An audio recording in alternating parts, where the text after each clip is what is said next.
This is S-4.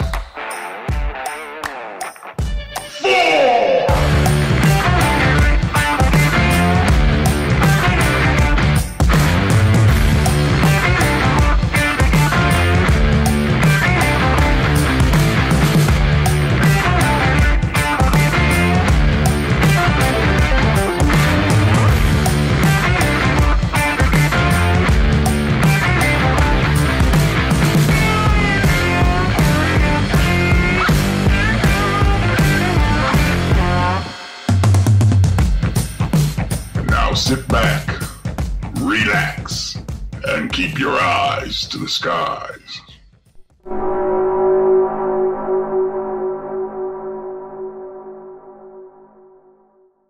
Greetings, folks, and welcome to S-4, where we talk about the serious issues involving paranormal and current events, coming to you live from the S-4 headquarters in the heart of the Cascade Mountains of Washington State, here in our studio in Concrete, Washington. So tonight it is November 8th. We have a special guest, Mike Beaver, on the show with us. He is an experiencer of a lifetime of paranormal experiences, as well as supernatural, and the author of multiple books on many different topics. How you doing tonight, Mike? I'm doing great. Yourself? It's cold. It's very cold. It is hot. And it's hard to believe. Big baby. Well, I am. Come on now. Yeah. It's 69 where I'm at, so it's not too bad. It's what, 37, 36 here, and supposed to snow tomorrow? It's still 37, great guys. It hasn't stuff. changed. 37 still? Okay. Yeah, it's not dropping. Calm down. How are you doing tonight, Tim? We got Tim in the chat room, our faithful listener of many. So we're going to get right into it because I know you have a ton of experiences and stories to talk about tonight, Mike. So where did you start?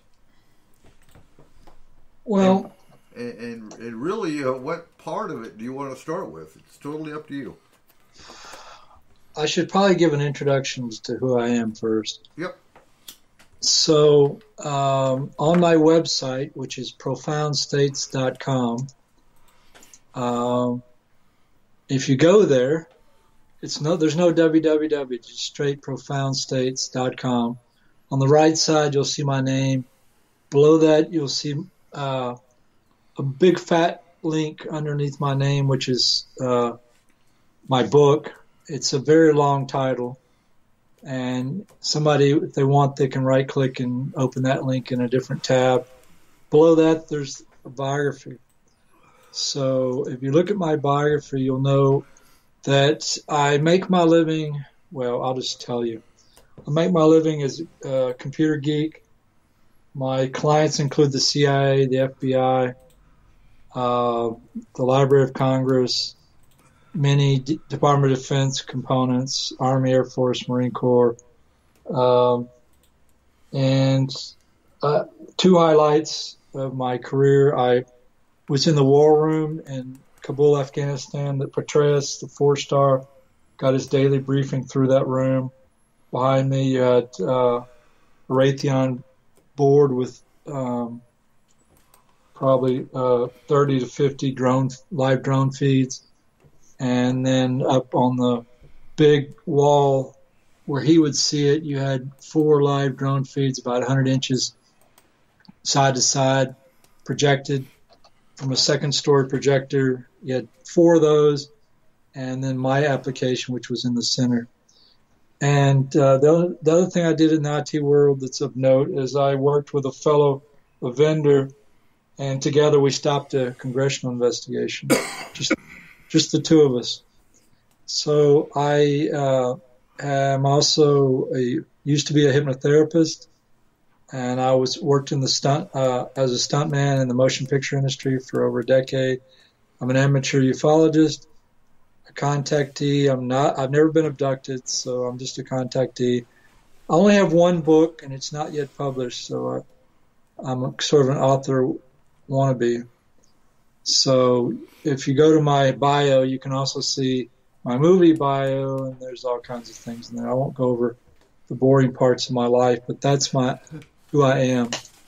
And so I was once a member of the Houston Stuntmen's Association. Most dangerous stunt I ever did was a flying sidekick off the top of a 2-story racquetball court in West Texas. So let's get on with the show. So here comes my wife. She wants to be on the show too, I think. Never mind. Yeah, that's what I thought. Okay, so she went back out the door. Anyway, so where should we start? So I've had three close encounters with craft, 2 close encounters with beings. I have 2 attaching spirits that are attached to me. One that sits in my head, one that sits in my back. They are demonic. I believe that most people have attaching spirits, 2 or more, and we'll get into all that. But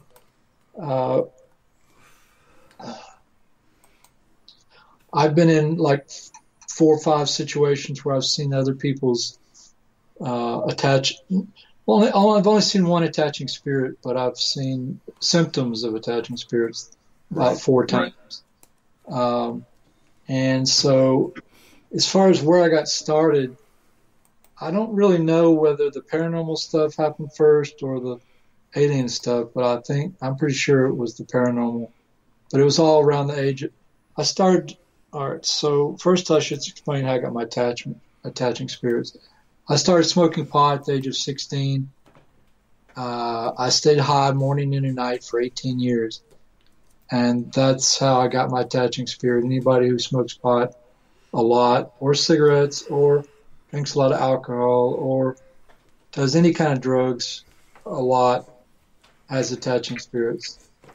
I think most people have 2 or more. And so I got the way I found out how I got my attaching spirits, my wife and I were living in Portland, Oregon, and I was trying to figure out how to get rid of my attaching spirits, and I was reading through the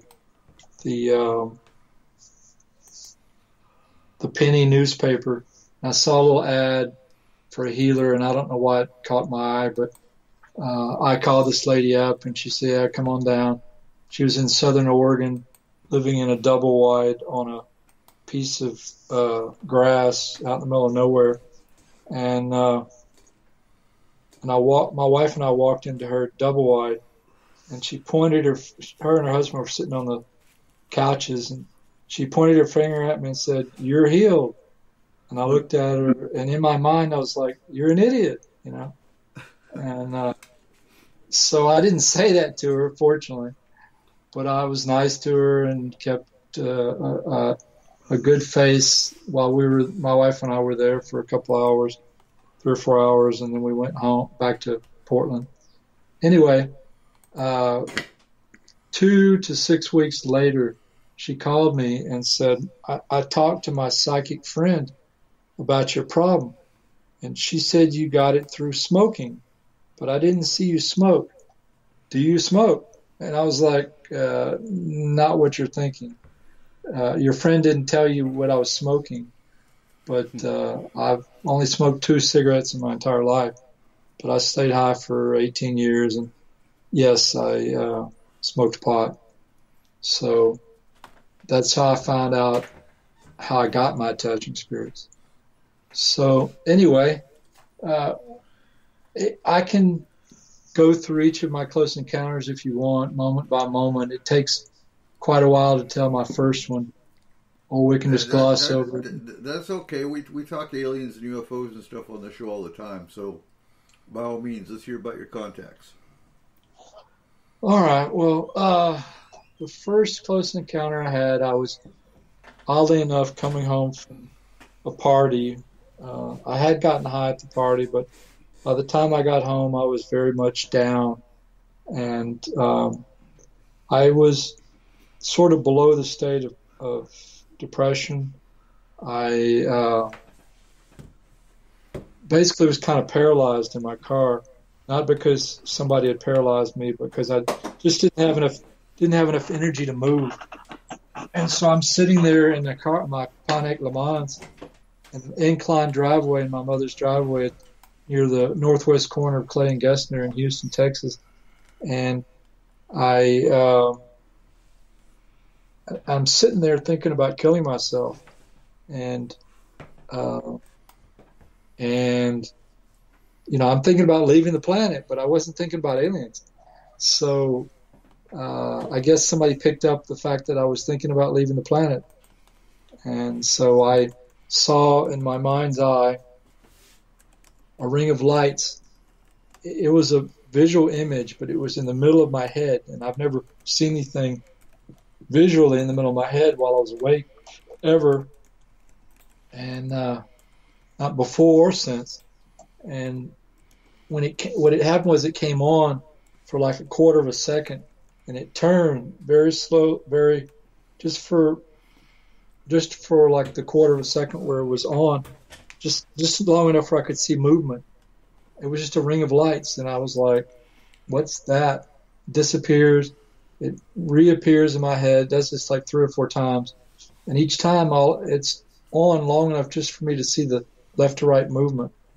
And after it does that 3 or 4 times, I'm like, what did I just see? What is that? You know, and I didn't think of it as being a alien craft or anything. I didn't know what it was. To me, it was just a ring of lights, and that's all I thought of it. And so after thinking about it for a minute or two, I just dismissed it and forgot about it, or not forgot about it, but I just dismissed it and stopped thinking about it. Went back to thinking about killing myself. And I started having a dialogue in my head. It was like I was talking to myself. I didn't hear any special voices. I said, I really would like to leave this planet. And my other half of my brain, or the aliens, or somebody said, where would you go to leave this planet? And I said, I would go anywhere to leave this planet. And I came, the other side of my brain said, or the aliens or something said, would you go to hell to get away from this planet? And I said, I would go anywhere to leave this planet, you know, and not thinking rationally, you know. And so if you just thought about that logic for a moment, you'd think, oh, those are demons. But later on, when I tell you my second counter, you might think differently. Anyway, so at some point, just to speed up the story, eventually I got out of the car. It took me like 30 minutes just to get out of the car. And so eventually I got out of the car. The car door was all the way open to where, you know, where it locks open. And the windows roll down. I turn around facing south, and I look up in the sky, and what I saw in my head was sitting in the sky. Basically, it was a ring of lights going around a black hole with nothing else.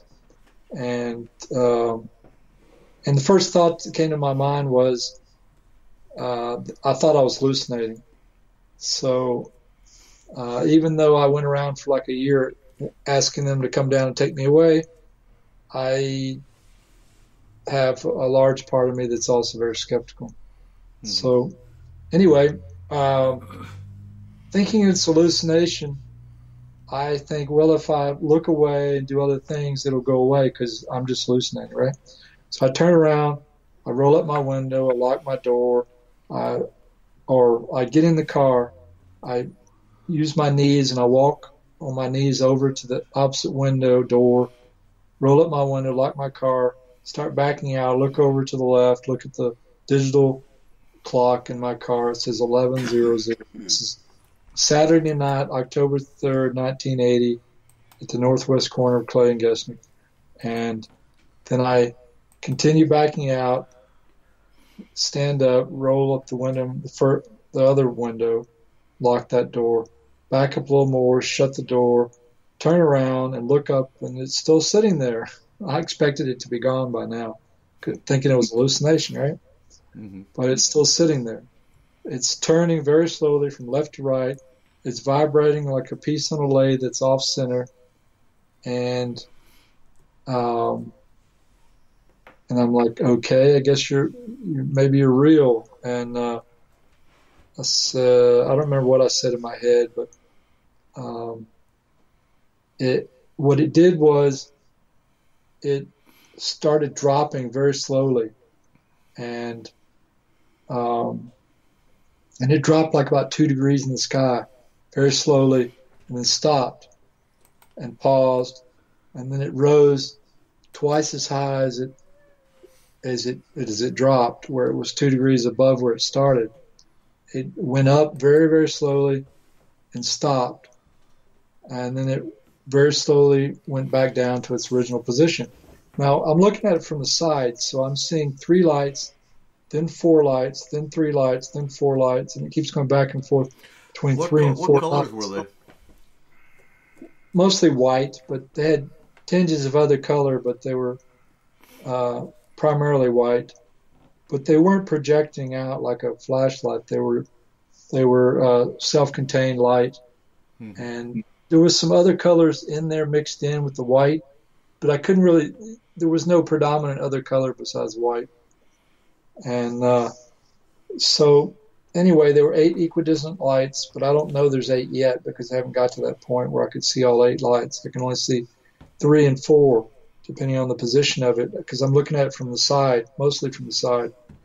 And if I stick my thumb out, outstretched all the way as far as my arm will go, that would be about 1.5 times the width of this craft. It's a little bit less than my thumb width outstretched. And it's above the houses. I'm facing south. I'm off the street that if you run south, that's Gessner, and the street that runs east and west, I think that's Clay. And anyway, so I say, because it starts dropping, I think they're going to land, right? As it's dropping, I'm like, oh, it's going to land. And then when it goes up, I'm like, oh, it's taking off, right? It's going away as it's going up, right? So I'm thinking it's going to land, and it's going to leave. And so I put the two together logically, and I'm like, oh, you're going to land and then you're going to leave. Oh, you want to take me with you.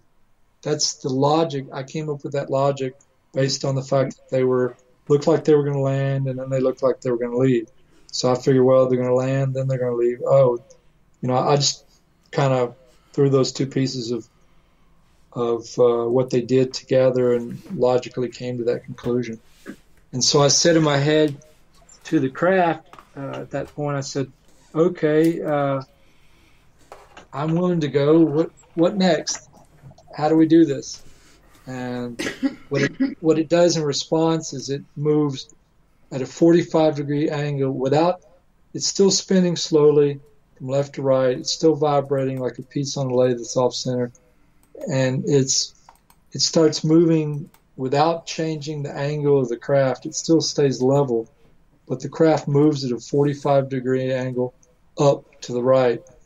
And it goes maybe 4 degrees up in the sky and gets to a point and then moves down at a 45-degree angle down to the point where it started, and then it moves up, and it keeps doing this sawtooth movement very slowly up to a point, very slowly down to a point, and it does this all the way to the right, which is west, all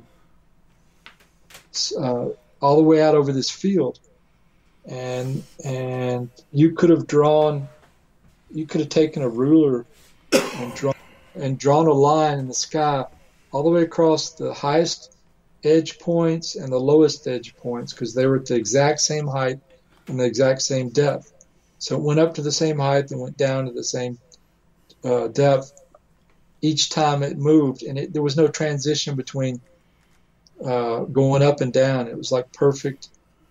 It's like it had perfect control, like it had no weight of any kind. And so it got all the way out in the field, and using that same very slow sawtooth movement, it came all the way back in front of me. Now, it took a long time for it to get all the way out in the field because it did all that very slowly, and it took a long time for it to come back. By the time it cut back, in front of me. I'm like, okay, so you want to go out into the field so that we can go away. Okay, so I kind of put all that together and realized it wants me to go out in the field, right? Mm-hmm. So I said, okay, let's do it. So I walked down my mother's inclined driveway to the middle of the street to where the two slabs of concrete, one half of the street is one slab of concrete, and the other half of the street is another slab of concrete, and they meet in the middle, and they're not perfectly joined in the middle, but pretty close to perfect. And so I walked to that little edge right in the middle of the street, turn to my right, and I start walking west down the middle of Colony Court, which is the street my mother lived on. And so as I'm moving, I'm look up at it, and it's paralleling me, staying at the exact same height and distance as it originally was, staying with me the whole way I'm walking. And I don't want it to gain control over me, so I'm, looking around at other things and then looking back up at it and looking around at other things. And I kind of vary what I'm looking at so that I don't get, so whatever it is doesn't like take me over or whatever. So occasionally I look back up at it and then I keep walking. And when I get to the end of Colony Court where it dead ends or butts up against the street that allows you entrance into this housing complex, where those two streets join, I look back. At that moment, I'm not looking at the craft, so I look back up at the craft, and it's relatively similar position as it originally was, but it's higher in the sky and maybe slightly bit closer. So I'm now seeing it from underneath. And so instead of seeing 3 and 4 lights back and forth, I'm seeing all 8 lights, equidistant lights on the edge of what looks like a black hole. I can't see a surface. There's no moon out that night, so there's not enough light for me to see if there's a surface or not. And for all I know, it could have been a black hole, literally. And because I can't see where the craft ends and the night sky starts except for the lights. Those are the only thing that define the craft. Otherwise, it's a black hole. Mm-hmm. So, but as it's sitting there, it slows its vibration, and what it does is it drops its front and lifts its back like it's pivoting on an imaginary line going down the center of the craft. So it dips the front and lifts the back, and then it does the opposite. The back drops and the front lifts up, and it keeps doing that like there's some kind of pivot point in the middle of the craft. And while it's doing that, it's still spinning, so it looks like a moving infinity sign. Okay, and when I'm looking at this moving infinity sign, I'm thinking, well, maybe that's where the Egyptians got the infinity sign from. So it's after it does that 3 or 4 times, it slows its movement until it goes just slightly beyond level, and then does that again back in opposite direction, and then again until it's back to where it's level. So, and then I just continue walking out into this field west, and I'm not looking at it anymore. And I'm looking around the stars, and all the stars are normal. They're not doing anything strange. But anyway, I get across this street that the Colony Court butts up against, and I get into this field. I step up over the curb into the field, and then I keep walking like maybe 20 foot into this field. And then I look back at this craft, and it's back to where it originally was, at a position on the side or sideways position rather than under. I'm looking at it from the side rather than underneath, but basically in the relatively same position as it originally was. So hold on. So did Did any beings come out of it, or was there just a craft in the sky? No, you'll get all of it. Here, hold on. I just had to take a drink of my water. Okay. Okay, so I keep walking, right? I'm getting about 20, 30 foot out in this field, and it's paralleling me still, just like it was all this way. It's still doing the same thing. And I stop, and it keeps going west, and it goes maybe, 30 seconds, 15 seconds or 20 seconds further beyond where I'm standing. And then it stops, and then it comes back in front of me.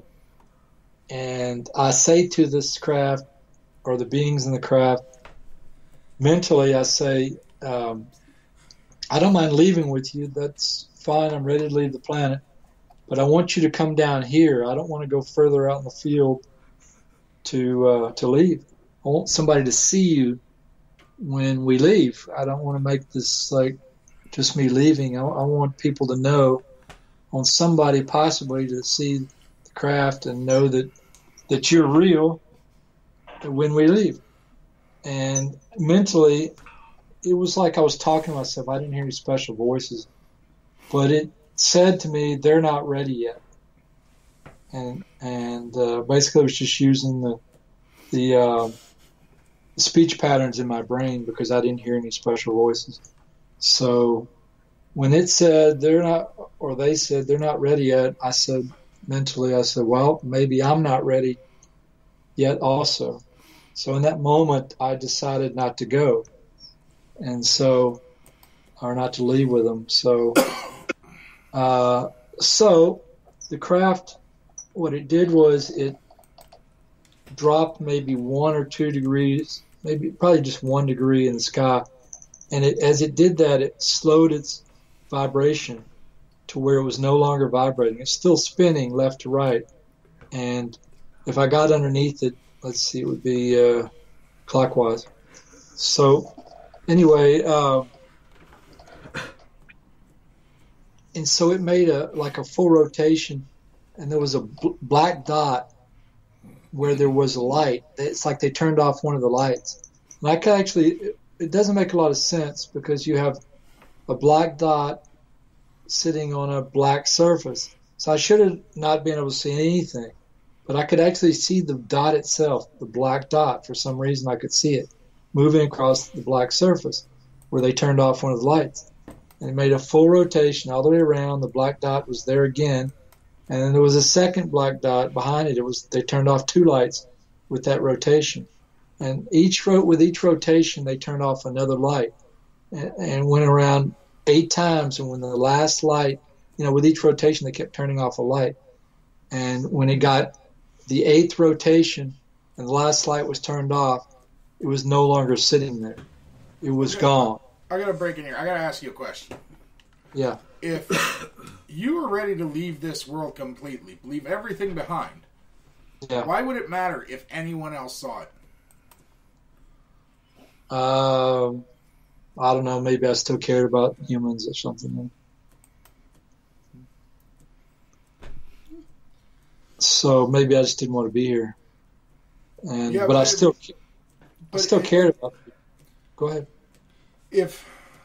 When someone's ready to actually leave this world, there is nothing else. There is no reason to leave anything behind. Your thoughts are that no one matter. You don't matter to anyone else. Is it not? Yeah. Well, all I can tell you is that what I was thinking. I can't give you the logic behind it all. I mean, I'm not going to explain my own thoughts. That's what I can explain it, what I was thinking, and that's just what it was. That's what I was thinking. I wanted somebody to see us leave because I believed in extraterrestrials, but I thought this world was so boring they would never come here, and so part of me wanted people to see them, to believe in them too, and then I would go. So anyway, on with the story. Let's see, where was I? So as soon as it disappeared, you could see there was 3 stars that were perfectly level with each other, and they were within the space that was sitting. So the 3 stars that were directly behind this craft were not visible until it disappeared. Once it disappeared, I could see these 3 stars behind it. So anyway, the next thing I noticed, I'm looking around at the stars, and are you guys Star Trek fans? Yes, I am. Star Trek. So do you remember the original series? Yep. Okay. Do you remember the episode where the 2 guys are half white, half black, and they're constantly fighting because one of them is black on the opposite side of the other one? Yes. Okay. So do you remember the scene in there where they're fighting and you have 2 different universes that are changing position with each other? It's like their battle is allowing one universe to take over, then the other universe goes away, and universes keep changing, swapping back and forth. Do you remember that scene? Mm-hmm. Okay.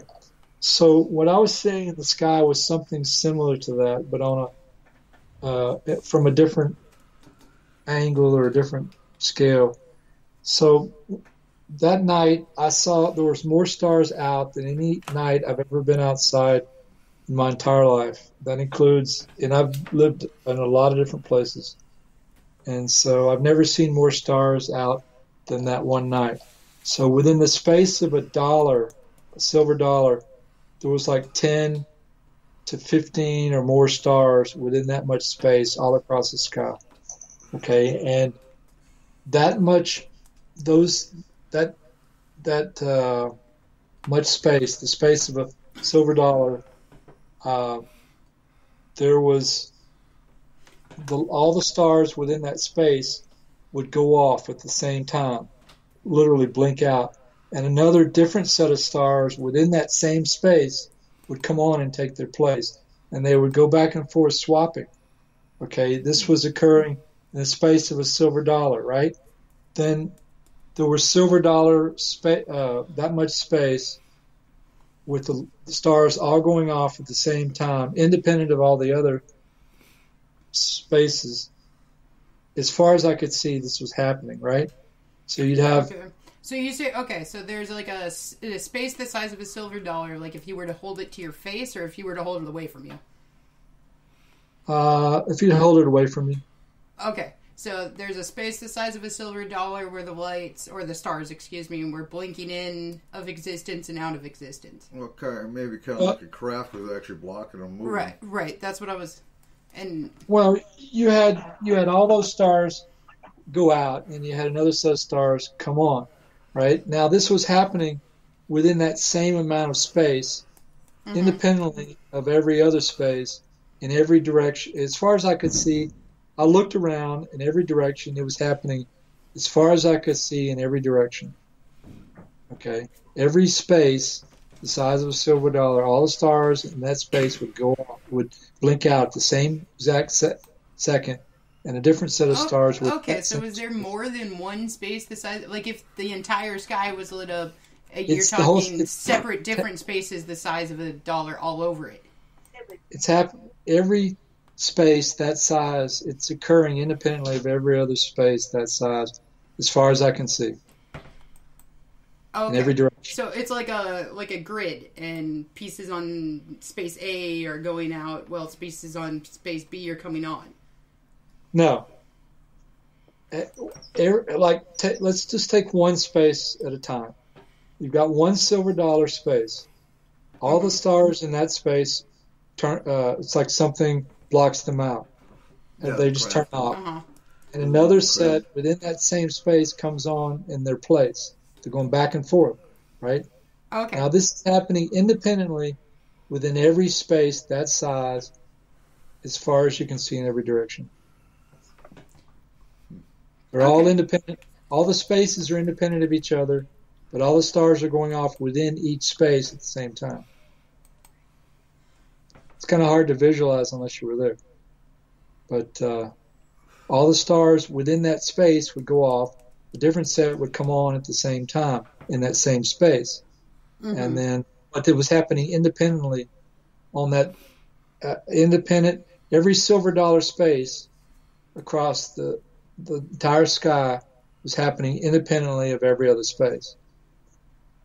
And right, but what I'm trying to figure out, what I'm trying to visualize here, I guess, is so if you got the entire sky, you got silver dollar spaces basically touching each other, and like if you were to set 100 pennies next to each other end on end. Yeah. And then you got independent within that line or within that grid of pennies, spaces going in and out of having stars to not having stars. No, it's not having stars to not having stars. It's like one set of stars goes out, and as those stars go out, a different set of stars within the same space take their place. Okay, so it would be like if you were staring up at the Big Dipper and all of a sudden it went out and it became Cancer. Right. Okay.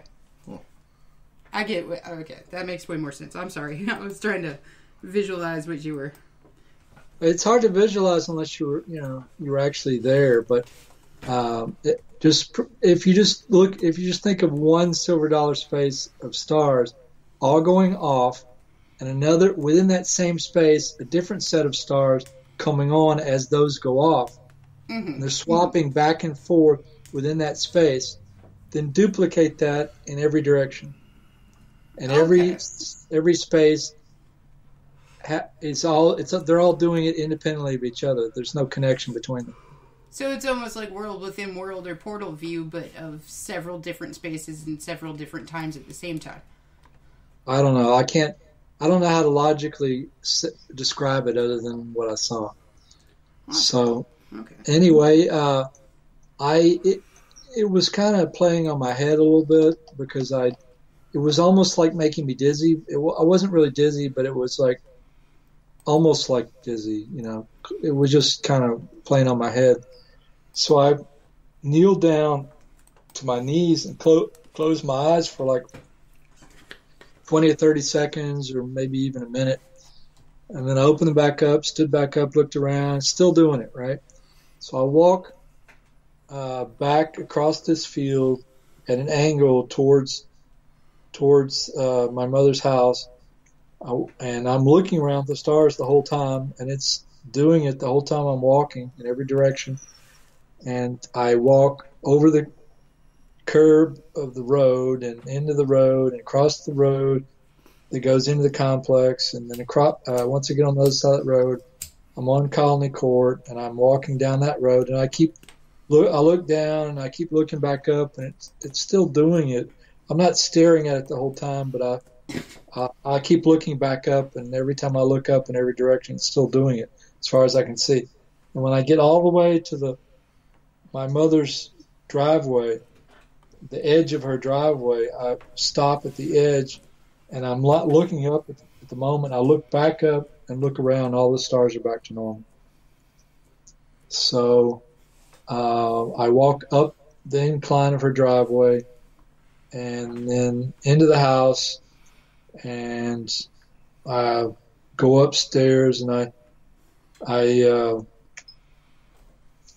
wake her up and tell her about my close encounter. She thinks I'm crazy, or temporarily crazy or whatever, and because she has no reference to aliens. So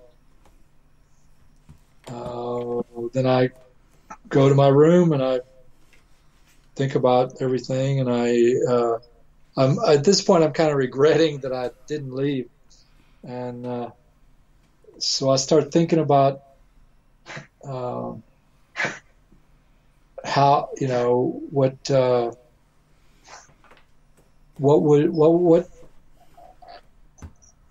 first thing I think of is how to find out whether they actually that was real or not. I'm still trying to decide whether it's real or not. And so I call I don't remember if I did it. This was like a Saturday night. I think I waited till the next day. On Sunday, next day on Sunday, I called Ellington Air Force Base, which is a military airfield, military air base that's near Houston. I call Ellington, and the guy picks up the phone, and I say, "Have you guys seen anything weird in the sky last night?" And the guy goes, he says, "This is the fire department. The switchboard to get into the tower isn't open on Sunday, so you have to call back on Monday to get into the tower to find out if anybody saw anything." So, okay, so I hang up. I called, this is like a Sunday. The encounter was on Saturday night, October 3rd, 1980. And the next day I call them, that's a Sunday. So I wait till the next day, Monday, and I call them, Ellington, again. And immediately the call goes straight into the tower. There's no switchboard or anything. And the guy picks it up. He's sitting in the tower.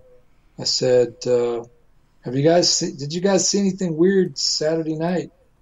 And he goes, no. And he says, where were you? And I said, and I told him where I was.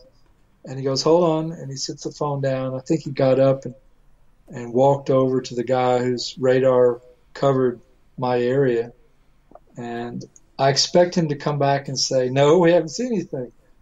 And what did you see? And he comes back picks up the phone. He says, I'm sorry, but we can't talk about the subject at this time. And I was like, really? And I said, I thought he was like just BSing me, trying to get a laugh or something, And I said, you didn't see anything. You're just saying that to get a laugh or something, right?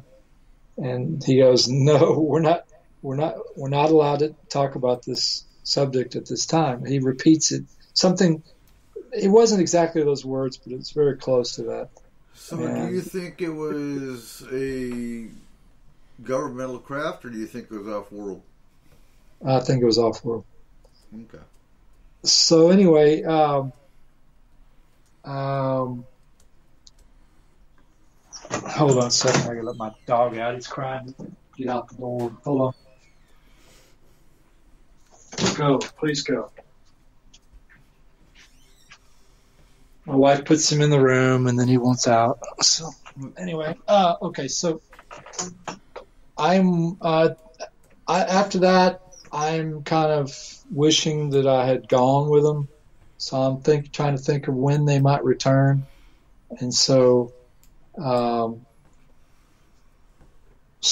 thought about the fact that this was on October 3rd, 1980. So the first space shuttle launch was on or about April 13th, 1981, 6 months later. I knew that the shuttle was about to launch for the first time, and I figured the aliens might return to see the first reusable spacecraft launched from Earth. So I think about, well, how can I get on base to see the first space shuttle launch? And I thought about my dad. He had a pre-production Corvette that was built before the first fiberglass vet was ever produced. He had a pre-production fiberglass vet. He would drive it around, and cops would stop him and give him tickets, even when he wasn't speeding, just so they could see the car. And they would ask him, what is it? Tell us about the car and that sort of thing. So anyway, I thought about that, and there was Yamaha was coming out with a Virago 750. And so I figured if I got one of those and took it down to Cocoa Beach and parked it on the beach, somebody would see the motorcycle and offer to take me on base, and then I could go on base and see the aliens again, right? Meet the aliens a second time. So one night I was coming home in my newly reconditioned Pontiac Le Mans, and it was like brand new. It had a new top on it. It had new interior. It was like brand new. So anyway, I was coming home one night, and I liked hot dogs. There's a y'all know who Der Wiener Schnitzel is, right? Mm-hmm. Okay, so there was a Der Wiener Schnitzel not too far from my house on Gessner, and I stopped there to get a hot three chili dogs, and all I had in my pocket was a $20 bill, and they didn't have enough change to change a 20, which is ridiculous, and so I had to go somewhere to get change for the hot dogs. So right across the street there was a porn shop. So I drove right across. I just took a left and went across the street and went into this porn shop. When I parked, instead of parking and turning off my car and locking it, going inside, I was in too big of a hurry. So I parked the car parallel to where, instead of parking it like you would normally park a car in a parking space, I parked parallel to the sidewalk in front of the porn joint, and I jumped out of the car, and I left the keys in the car with the car running, right? Really stupid. And I went around the car, went inside, and I handed the guy 20. I said, "I need change for 20." And he thought I was like wanting to check out his porn, so he starts counting at ones. 1, 2, 3, and I'm like, oh my God, I just need a 10 and 2 5s, please. And so he gives me 10 and 2 5s, and I run out of the porn shop, and my car is backed in with a guy with long hair sitting in the driver's seat.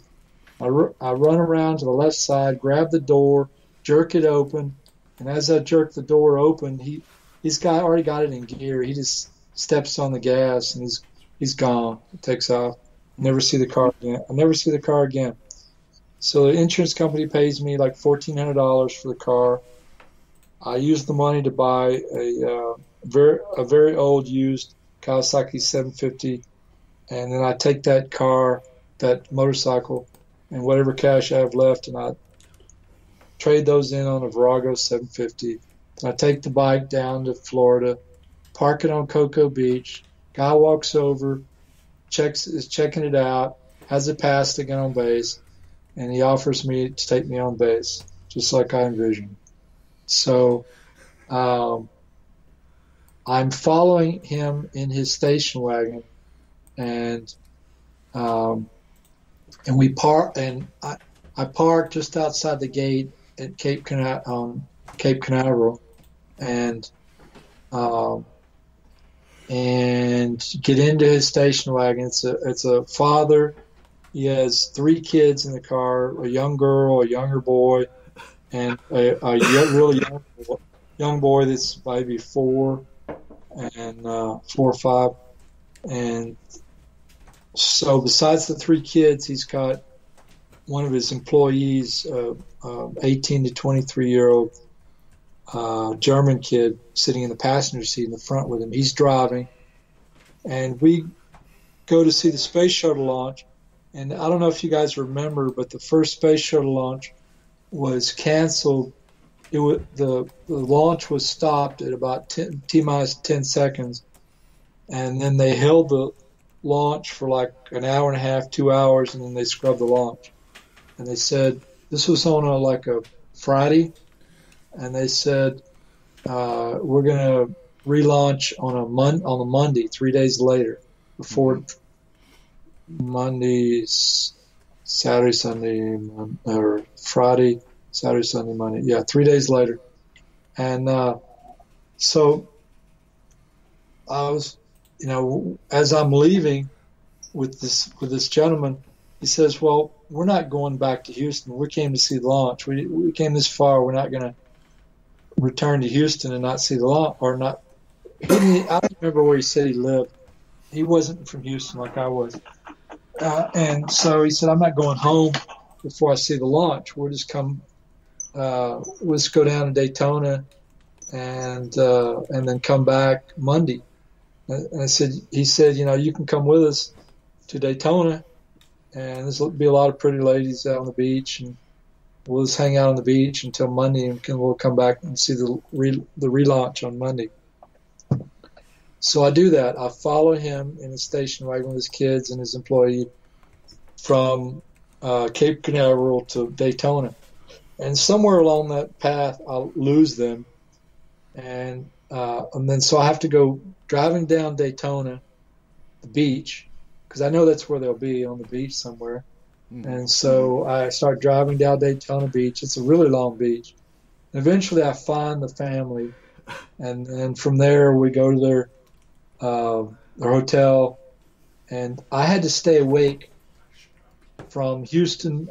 I had to stay awake 2 or 3 days in a row to get to from Houston to Cape Canaveral or Cocoa Beach in time to see the launch. So I've been awake for 2 or 3 days. So I go into his hotel room and I just sleep for the next 3 days, and just constantly sleeping the whole time. And anyway, on Monday morning at 5 in the morning, 4:30 or whatever it was, we get back in the. They get back in the car, and I follow them back to Cape Canaveral. And once again, we park outside the base, or I park outside the base on my motorcycle, get in the station wagon, and go back on base with them. And so the second time we're on base, going towards the launch site, I have the feeling to tell these people about the encounter which I just told you guys about. Mm-hmm. So I tell them the whole story. Right? It takes a long time to tell it, and the cars are going very slowly, like 5 miles an hour, maybe bumper to bumper, not bumper to bumper, but maybe a car length between each car. It's like really dark outside. There's no moon. There's stars are out, but there's no moon. And all the land on Cape Canaveral is like, it's just causeway. It's a lot of it. There's a certain amount of it that's solid land, but a lot of it is just marsh. And so, if you ever drive off the road into the water, you get eaten by alligators or crocodiles. So anyway, after I get through telling them about my first close encounter, I utter the last word about what happened. And as I say the last word, as it comes out of my mouth, the German kid, who's an employee, sitting in the passenger seat in the front, I'm in the back. There's a little boy and girl to my left, and the youngest boy is behind me. So as I utter the last word of my story, the one I just told you guys, the German kid in the passenger seat, he laughs at me. And I'm like, in my mind, I say to God, God, I wish you would show them what I saw. And within about 2 seconds of me making that wish in my head, I got my wish, because way out in front of the car, there was what looked like the same as the first craft. Looked exactly the same. The only difference was it wasn't vibrating. It was slowly. So through all this, did you ever have any Men in Black experiences? I've never had one. Okay. So anyway, we're kind of a little further away from it than where I was when I had my first sighting of what looked like the same craft. And we're getting closer and closer to it. We're on a left curving causeway road with water on both sides. And when we get to as soon as this thing appears, I don't see it appear, nor does anybody else. It's just there, and we notice it after it's sitting there. And the German kid looks at the driver and the father and says, maybe that's what he saw. And the father says, yeah, maybe that is what he saw. And so they both acknowledge that they're seeing the craft. Mm-hmm. But from that moment forward, it's like they don't care anymore. It's like one minute they're seeing it, the next minute they don't care. So the moment this thing appears, the kids who were all looking around, checking everything out, as soon as this thing appears, it's like somebody shot them with a freeze ray. They're not moving a muscle, no eye movement, nothing. They're absolutely frozen. All 3 kids. The adults in the front seat are still animated, but they no longer care that it's up there. They're not looking, they're not staring at it, they're not gawking at it. They haven't moved their bodies in any way to look at it. They don't care about it. They acknowledge its presence, and then 10 seconds later, they don't care. Okay, so they're no longer even looking at it, but they're still animated, right? So I'm checking the thing out, and I'm watching all the people in the car, and eventually, after it takes a little while because we're a little further from it, but at some point we actually drive under it, and it's sitting about 30 to 50 foot off the Causeway Road, right in the middle of the road, directly. If I had gotten out of the car, I'm pretty sure I could have thrown a rock and hit this thing. It was so low. And if it didn't hit it, the rock would have come real close to it because it was very low. And so when we drove under it, the window on the right side is curved out. So I stick my head, the top of my head, against the window on the right side on the door that's next to me, and I look up as we're directly underneath this thing, and I can see the edge of it turning. Okay, even though the window's closed, I can still see the edge of it.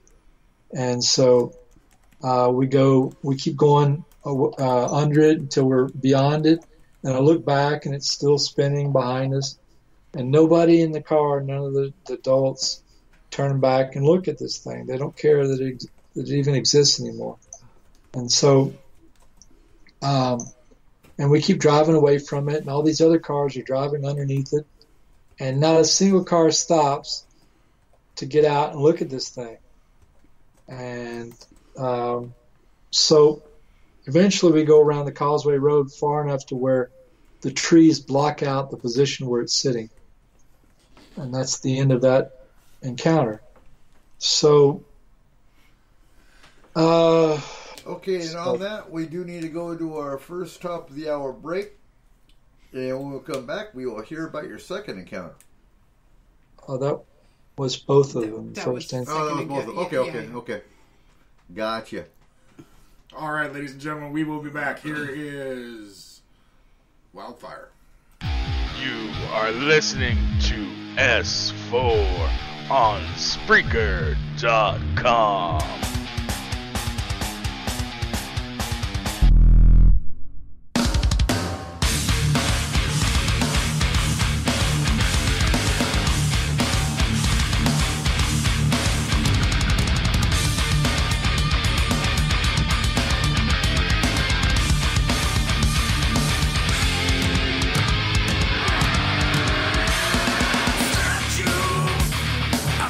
Break. You're going down.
host, Eric Cooper.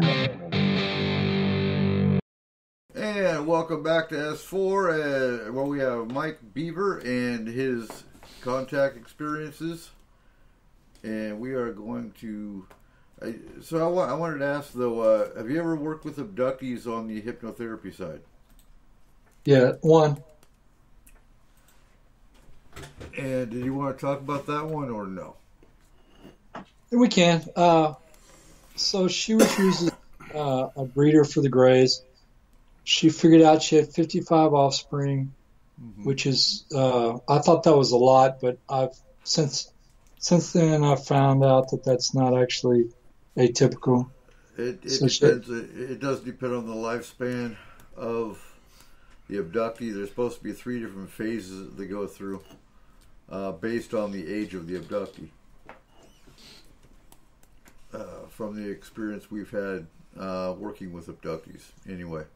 I think it depends on the race that's doing the abducting, because it depends on the gray.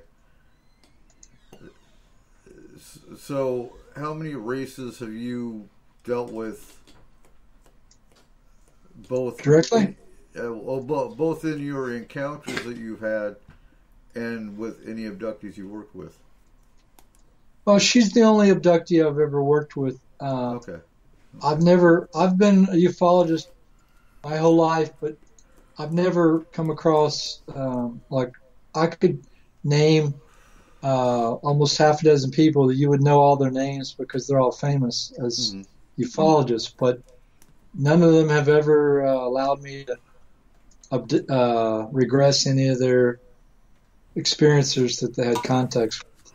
People in the ufology community tend to hold their experiencers very close to the vest and not let the information out. So they'll pick somebody like Yvonne Smith and use that one hypnotherapist, and everybody else will not get a chance. So I've only worked with the one client. And I do think that's a disservice to the UFO community because, for 2 factors. One of the factors being that, none of the information, confidentiality aside, I get that, but the information in general doesn't get out, so you know what races are out there. We know there's at least 1,000 races that are either visiting the planet or some of them stay here. Now, what's your thoughts? I know you have had demon encounters as well. Do you see a difference between the alien races and demons? Well, I don't think demons need craft to move around in. If you'll notice that on the second close encounter I had on Cape Canaveral base before this first space shuttle launch, the kids' minds were turned off. So the aliens were protecting the kids from an encounter they weren't prepared to see. Right. And I don't really think a kid seeing a craft up in the sky that far away, or even one closer to the car, is that traumatic. So I'm thinking they're more careful about the kids' minds than we humans would be. Mm-hmm. So that means that's a positive thing, and demons don't think positively. So, I don't think aliens are demons. I think there's a clear delineation. So. Good. Yeah, because you get too many, and that's where I kind of shut off with some of them, because some of them do think aliens are demons. No, they're 2 different. In my opinion, they're 2 different species. Well, I have 2 attaching spirits attached to my body. They are demonic, but I'm the only area there's only 2 areas I'm an expert in. One is the paranormal, because I've lived within the paranormal every day of my life. So I've got every day since I was like 18. So I've lived 41 years with the paranormal on a daily basis. So I'm an expert from a first-person perspective of that. And then the other one is attaching spirits, because of the fact that I've got them, I tend to research that area. So I have quite a bit of knowledge about what's going on in that field of removing attaching spirits from a non-religious perspective. Right. That's something we can get into if you want to. It's up to you. Yeah, let's go ahead and talk about attaching spirits. All right. So, did I tell you about mine on the air, or was that before we got on the air? That was before we got on the air. There was a little bit on the air in the very beginning, yeah. Okay, so I started smoking pot at the age of 16. I smoked I stayed high morning and night for 18 years. And then I met my wife, and she wanted to run away to Oregon or run away to the Northwest. And so I ran away with her. We moved up to Federal Way, Washington, and at some point we moved up to Seattle. But in between there, we moved to Portland, and I lived in Portland with her. And there's a lot of stuff that happened in Portland. So one of the things that happened was I was looking for healers to help me get rid of my 2 attaching spirits.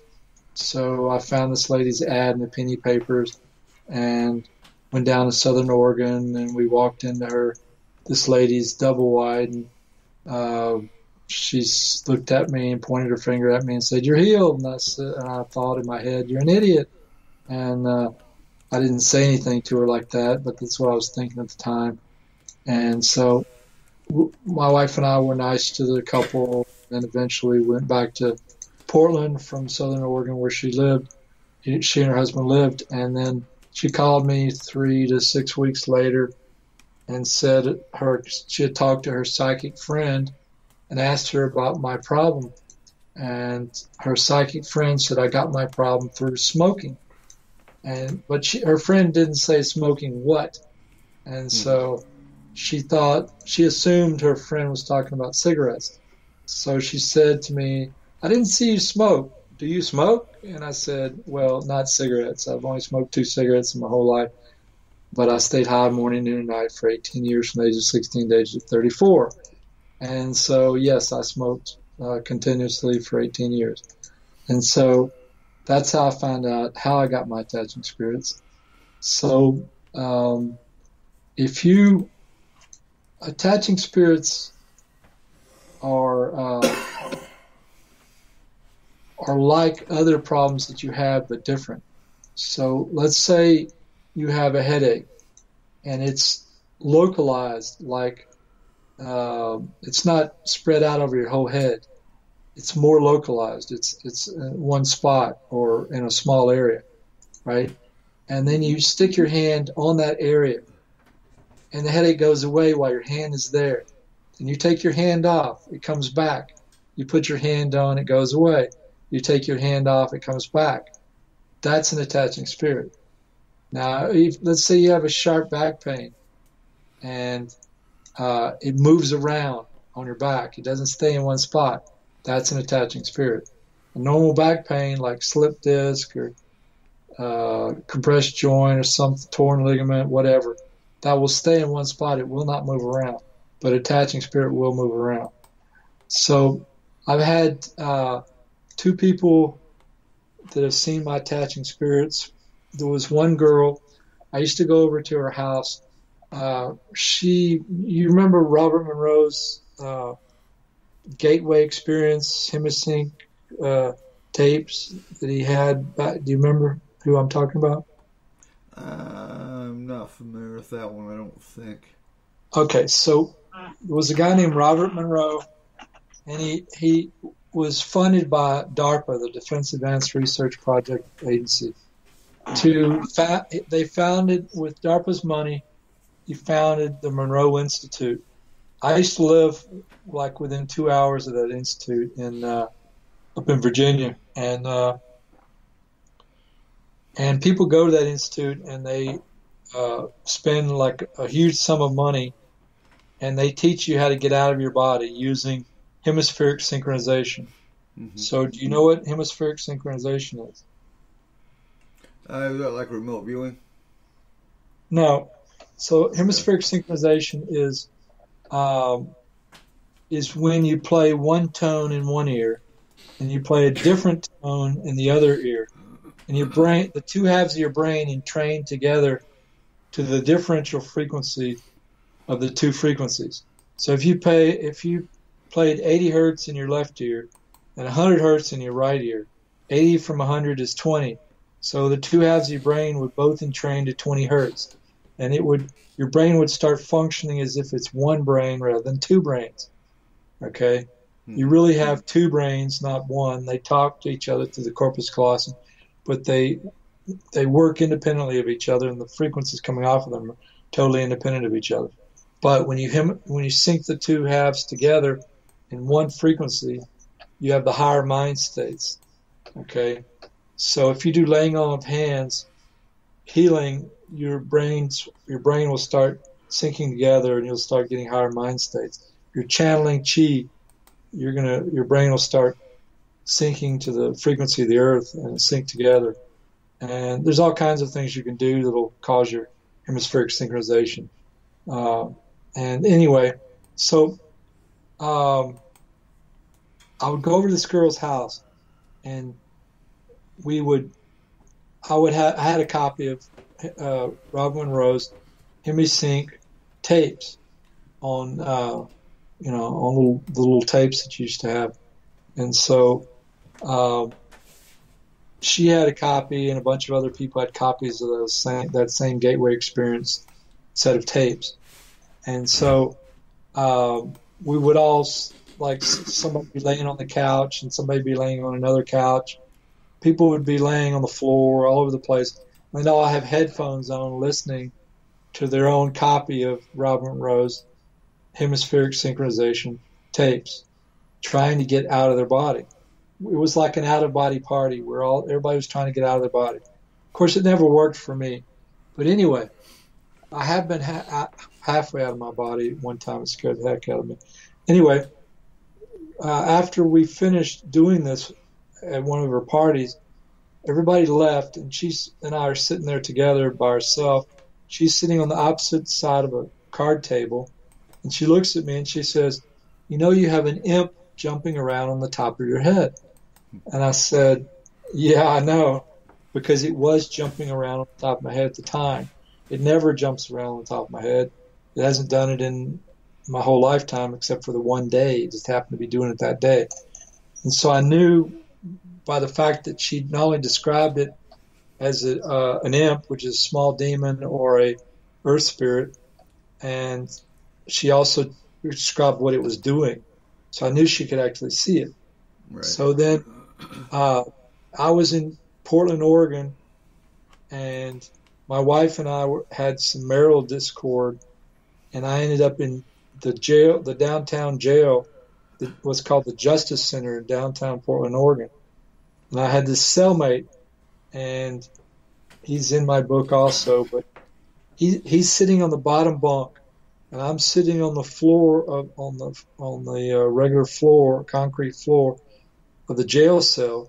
And I was into Kriya Yoga at the time, and within Kriya Yoga, you're moving your awareness to each of your chakras, and in a down the front and up the back and down the front. And you're going in this pattern, and you're doing bows, and you're doing side to side motions, and you're doing all these different things at the same time, trying to open up all your chakras to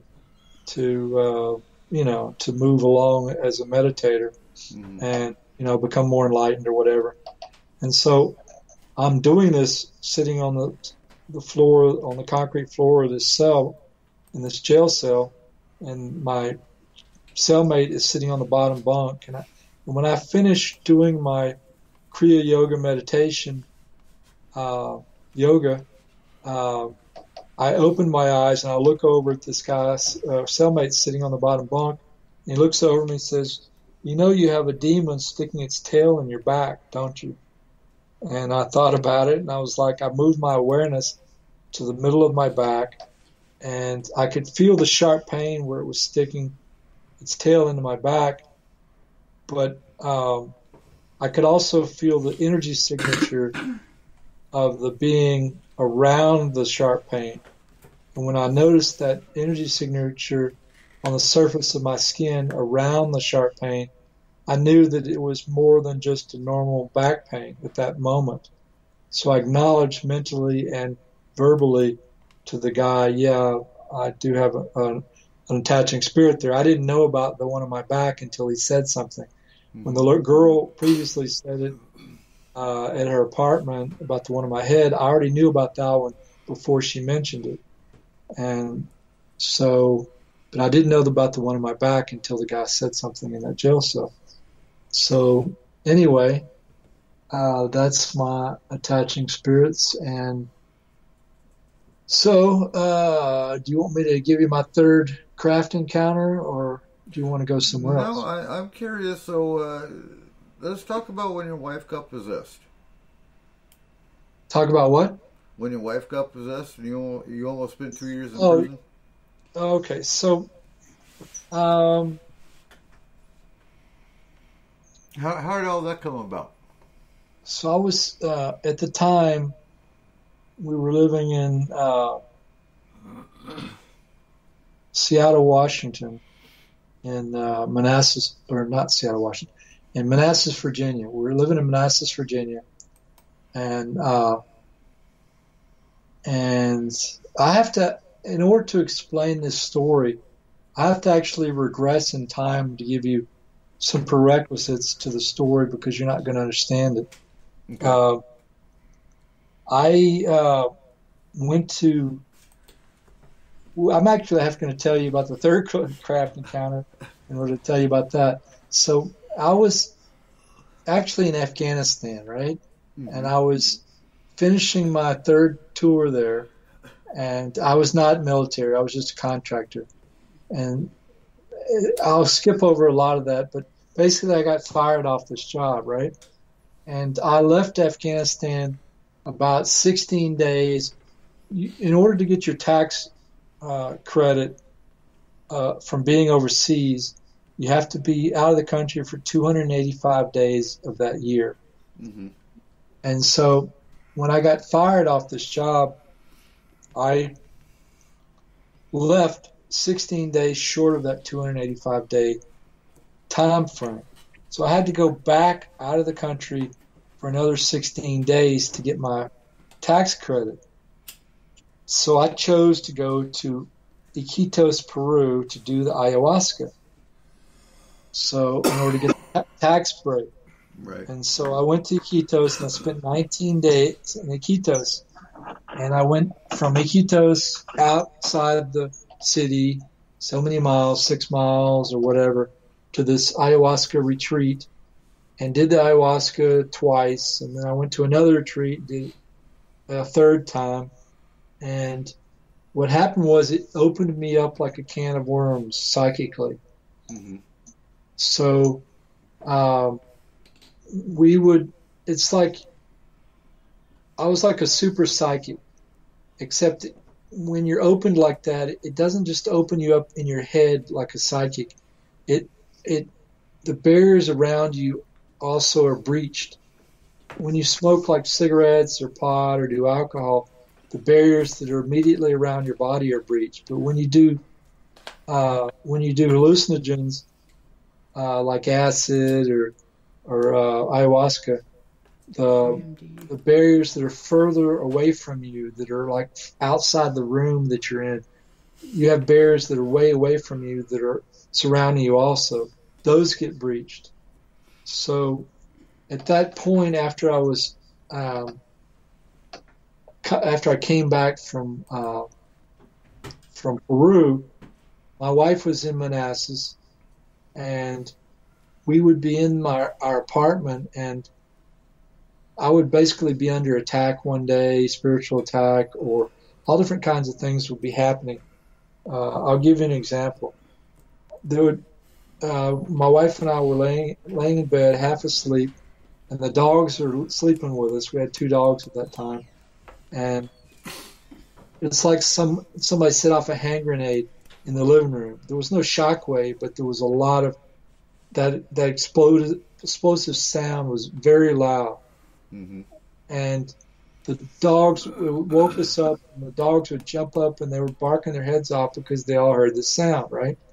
Okay. And my wife and I have both been around paranormal phenomena the whole 23 years we've known each other. Plus, she's deep into being around the paranormal long before I met her, and me also, right? But within that apartment, we'd hear and in many places we've lived, we've had all kinds of paranormal things happen, like rapping going up the wall and over the ceiling, in the ceiling and all this stuff. But when I was opened up by the ayahuasca, I would hear knocking, but it's different. It's not like knocking on the wall like a spirit is trying to get your attention. It's more like something darker is trying to get in, but it's further away than the wall. It's further out. But the knocking is like deeper but louder, like something's banging on a surface trying to get in to where you're at. So when you're opened up using the ayahuasca, you can see what's going on the darker level. You can see all this stuff, but it can see you also. It's a two-way street. Mm-hmm. So there were things trying to get in, and there were things that were getting in. And there was a day when I was under spiritual attack, so much so that I just left everything. I was going to be like Kwai Chang. I was going to walk the earth and just forget everything. I literally walked away from everything. I had my wallet and maybe a credit card and a debit card in my wallet, my shoes and keys, and that's it. I had nothing else on me. I walked away, and I was just going to leave my wife and everything. And I walked for like 3 hours. I stopped and sat down for an hour, and I thought about it, and I changed my mind and walked home. I literally I was gone for 6 hours, so I was walking for like 5 hours of that day. And so that day, when I got back, my wife was acting very strange over a 2 or 3 day period, and she was cursing at me and saying all kinds of things. It's in my book, but she would just start saying things negative and just keep going and going, and all kinds of strange things were happening. And so anyway, I don't want to go over all that because it's just a lot of stuff. But there was, when I was on, I'm going to go over a few different events because it's important. So there was a girl, a little girl, she was like 4 years old. She was standing in the courtyard of that Manassas apartment that I came back to from after doing the ayahuasca. And she was standing there looking at me, and she was holding she was holding a boxer puppy. And she wasn't actually holding the puppy. It was on the ground, but it had a leash on, and she was holding the leash, and she was using all her body weight to keep this little puppy from getting loose, because it was angry at me and it was barking at me and trying to attack me. And but she's like this little 4-year-old, just like using all her weight and energy to try to keep this thing from attacking me. But her eyes, I was seeing her body like it wasn't her physical body. It was like her astral body or causal body or her mental body, one of her other bodies that's not her physical body is what I was seeing. And it looked to me like her physical body. So, but I know it wasn't her physical body because her eyes were moving around in her head really fast. And I knew intuitively as I was looking at her at that symptom of her eyes moving around really fast that she had an attaching spirit. So there was another point where I was in a court building this was after the exorcism and possession thing with my wife. I'm going to the future, and then I'm jumping around because it's easier to put it all into context if you do it this way. So I was in reference to that exorcism thing with my wife. I ended up having to go before a judge, right? So I'm sitting in this relatives and friends and so forth that were there to support them when they go in to see the judge. And only the people who were accused of committing crimes, their eyes were moving around, but the people who were not accused of crime, their eyes were all normal. So it was like we're all of us criminals, their eyes were moving around. So anyway, so the day that I'm going to go back now to the day I was walking around those 5 hours. So during those 5 hours of walking around, I was looking around at all the people driving around and walking on the street, and every single person I saw in every car and on the street, everybody's eyes were moving around really fast, it's like 100% of the people had attaching spirits that I was seeing. And so now I'm going to take you to the actual. Hold on a second. I need to go let my dog in this room. Hold on, just 1 second.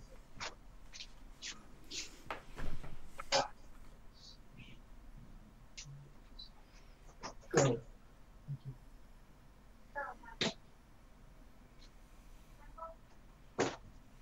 Yes.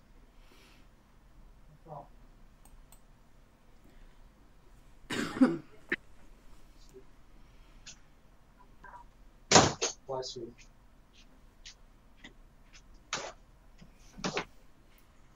All right, I'm back. I had to put my dog in the bed with my wife. Anyway, so all right, where was I? The exorcism. So after walking around the street for 5 hours and seeing all those people with their eyes, and I came back and my wife, I sat down. We only had a 1-bedroom apartment at the time, so my computer was in the living room, and I'm sitting in a rocker recliner in front of my computer, and I'm working on the computer. TV's on, and my wife is sitting to my right, and she's drinking wine. She has a huge red mug, which she still has, and she has it full of ice and full of wine. And she's drinking. She's sitting there with the wine, doing whatever she's doing. I'm not really paying attention to what's on the TV. I'm just working on my website on my computer, and I look over at her at one point, and the first thing I notice is she takes a drink of wine and then sets the wine down, and then she only lets it sit there for like 1 or 2 seconds, and then takes another drink and then sits it down. Leaves it sitting there for 1 or 2 seconds and then takes another drink and sits it down. And she keeps taking a drink, and she only lets the mug sit down for like no more than 2 or 3 seconds at most, and then takes another drink. I've never seen a drink like that in her whole life, not before or since that day. And so that's the first thing I noticed that's odd. And the next thing is that her eyes turn black. The whole eye turns black, both eyes, and then they turn red, and then they roll up in the top of her head and turn white, and then they roll down and then they turn black and then red and then white. And I don't know if that's the correct order. It could have been red, black, and white for all I know. Mm-hmm. So anyway, this happens over and over and over. And then at some point she stands up and she turns to the right and I think she took one step and starts to walk parallel to the front of the couch, and then she freezes. I don't even remember if she took a step or not, but she may have taken one step, and she's just totally frozen, like somebody, like the kids in the car after the alien craft showed up. She was absolutely totally frozen, not moving a muscle. And so I'm looking at her, waiting for her to. I know that she's got a spirit that's controlling her. And oddly enough, I'm not afraid of the situation. I should have been afraid. Somewhere during this whole scenario, I should have been afraid, but I never was for some odd reason. So anyway, she just stands there and stands there and stands there and stands there. I keep looking at her and looking at her, and I never do anything. I just keep watching her. She could have stood there for 20 or 30 minutes for all I know. I don't remember how long I let her stand there, but it was for a very long time. I wasn't going to interfere with whatever was going on. I was just watching out of curiosity and concern. And so at some point, I kind of got drawn into this scenario. So I got up, and I walked over to her. I grabbed her by the wrist, and I walked her into the bedroom, threw her on the bed, and I tried to hold her by the wrist while standing next to the bed. And she was thrashing around, and she, not knowing me very well at that time, assumed that I was trying to kill her. And being a martial artist, very highly trained martial artist, I would not need to take her in the bedroom to try to kill her, and I wouldn't try to kill her. If I wanted her dead, she would have been dead. Mm-hmm. So, but obviously I wasn't trying to kill her because she's still alive. I still live with her, and she was in there. I took the dog into her. She's in the bed. So anyway, she's thrashing around thinking I'm trying to kill her, and I'm having a hard time controlling her by her wrists with nothing else being held down. So I step onto the bed and I sit on her upper legs facing her and hold her wrists, and she's thrashing around. She's moving around with such force in her arms and all I'm doing is holding her wrists tight enough to not lose control, and using just enough force to counter her strength. And so, but she's using so much force to thrash with her arms, and with my counter force, it causes black and blue bruises all up and down her arms because of the force being used by her. And so, at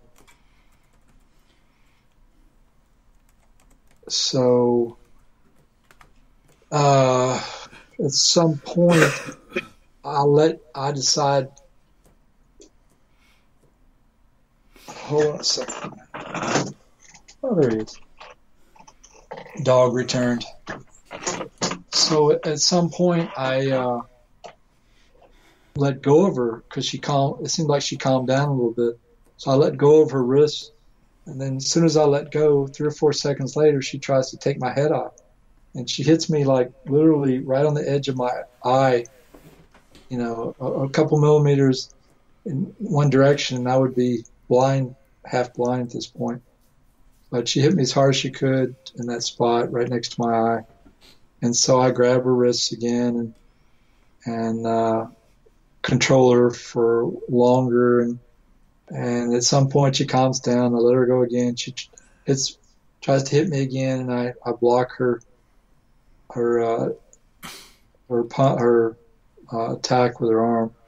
And so she starts screaming, and she's not screaming because she's afraid. She's screaming because she wants somebody to hear her screaming and come and rescue her. And she was never afraid during any of this, even though she claims she thought I was trying to kill her. She was not afraid of me. And she showed no fear of any kind other than her thrashing. And so she seemed more angry than anything else the whole time. But she started screaming, and she screamed at the top of her lungs for like 2 hours. And during this 2 hours, I got kind of annoyed with the noise of the screaming. It was getting to me. So I put my hand over her mouth, but I didn't want to block her passage. I didn't want to stop her from breathing. So I made sure that I wasn't covering her nose, and I wasn't pressing down or anything. So I was just barely touching her skin, covering her mouth, trying to muffle the scream, just for like maybe 5 minutes. And during the time that my hand is over her mouth, I think I must have used my left hand because it doesn't quite work with my right. And there was a space between my pointing finger and my middle finger, and within that space, I started seeing blood spattering coming from her skin. My wrist or my hand was not moving at the time, so I knew there was nothing I was doing to cause a cut on her lip.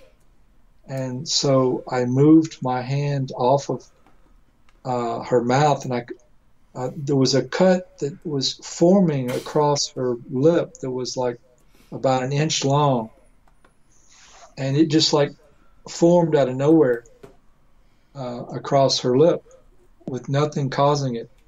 And she was bleeding from this cut, but it just formed from nothing, from no strike, nothing. It happened while my hand was barely touching her mouth, and it continued while nothing was touching her mouth.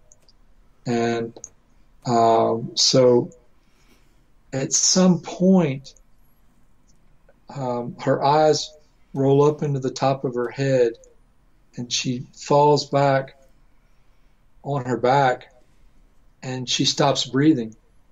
And I look at her, and I notice there's no chest movement, there's no stomach movement.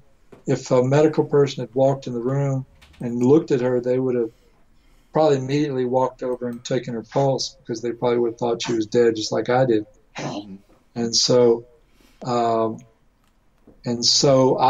literally thought she was dead. So I got off of her upper legs and moved myself to the bottom of the bed. And I'm watching her, and she's not moving. She's not breathing. She's not moving. Her eyes are rolled up in the top of her head. She's stiff as a board, no movement of any kind.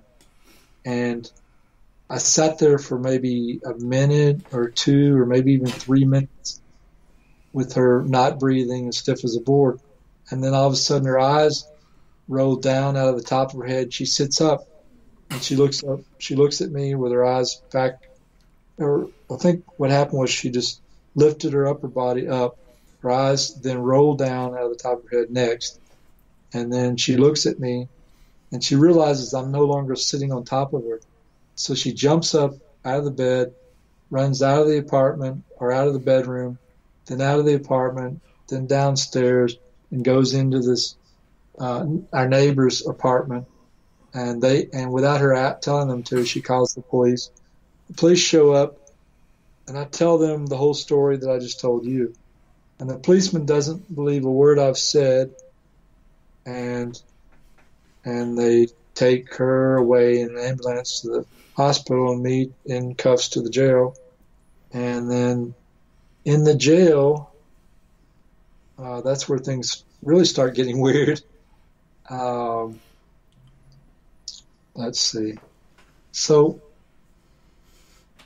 I can't tell you everything that happened in jail because it just takes too long to tell the whole story. But right. I'm going to skip to where I was. It was like 2, 3, 4 in the morning. I'm in this cell, and these 2 cops come walking in the cell. They unlock the cell door and they walk into the cell, and they've got their street uniform on, and they're not guards. And normally in most jails, a cop in a street uniform would never walk into the jail cell because unless you're in the lockup, the hold up and the hold when you're like first put in there, they might walk into that cell, but not after you've already been processed in the jail. You wouldn't be, no cop with a gun would ever walk into a cell like that unless you're out in the middle of nowhere, jail, because, a criminal could grab the cop's gun, right? But these two cops walk in the cell and they're dressed like they just came off the street. Everything normal, including their guns. And they grab me and take me out of the cell, out of the building, out of that area and out of the building, and put me in a car, and they drive me somewhere, and it's a long ways away, or they could have driven around the same building 50 times and then back in the same building for all I know. That part of Manassas is very dark, and you see there's like street lights every once in a while, but a lot of it's pretty dark. And so unless you're like looking out the front of the car, like where they're going, you have a hard time following where they're taking you. And I was half asleep at the time, so I don't know where they took me. But it took like 30 minutes, anywhere from 30 minutes to an hour of driving. And then we drive into another building, get out of the car, and they take me into this other building and drop me off. And have you ever seen the TV series 60 Days In? I believe so. So it's that TV series is shot in Nye County, Nevada, and okay. The sheriff used to be on Live PD occasionally. He wore a cowboy hat. I can't remember his name off the top of my head. He's the sheriff of that county that the TV series 60 Days In is shot in.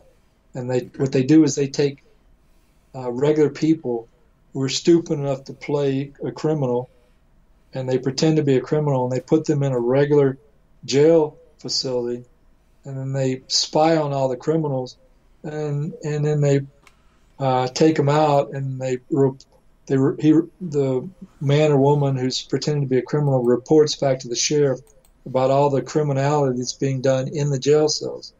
They're in the jail facility, so that they can, charge the people with even more crimes. So, anyway, if you've ever seen that TV series, there's the facility they have there in Nye County, Nevada. The jail facility is the facility they took me into looked exactly like that, except there were some differences. The first difference I noticed was there was nobody in there. I mean, nobody. There wasn't a single prisoner in this facility. I was the only one. Mm-hmm.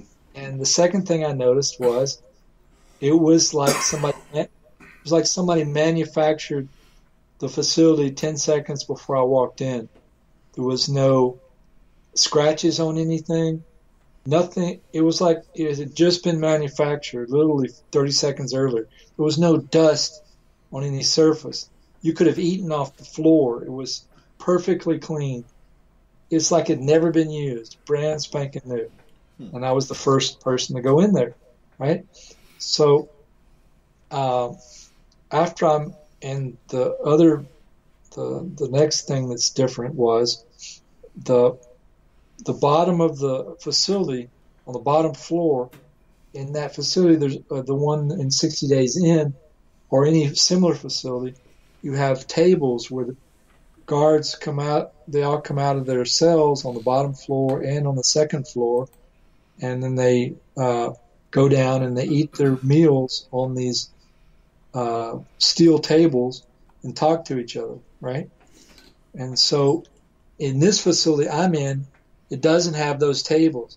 Instead, it has these pods that are on that bottom floor. And the pods, one of those pods is where I was stuck into. I wasn't stuck in a normal cell on the side of the facility, on the top floor or the bottom floor. I wasn't stuck in any of those cells that are on the edge of the facility with the opening in the middle. I was stuck in a pod that was in the middle. where those tables would normally be, where there would normally be tables, right? And this pod is like almost like a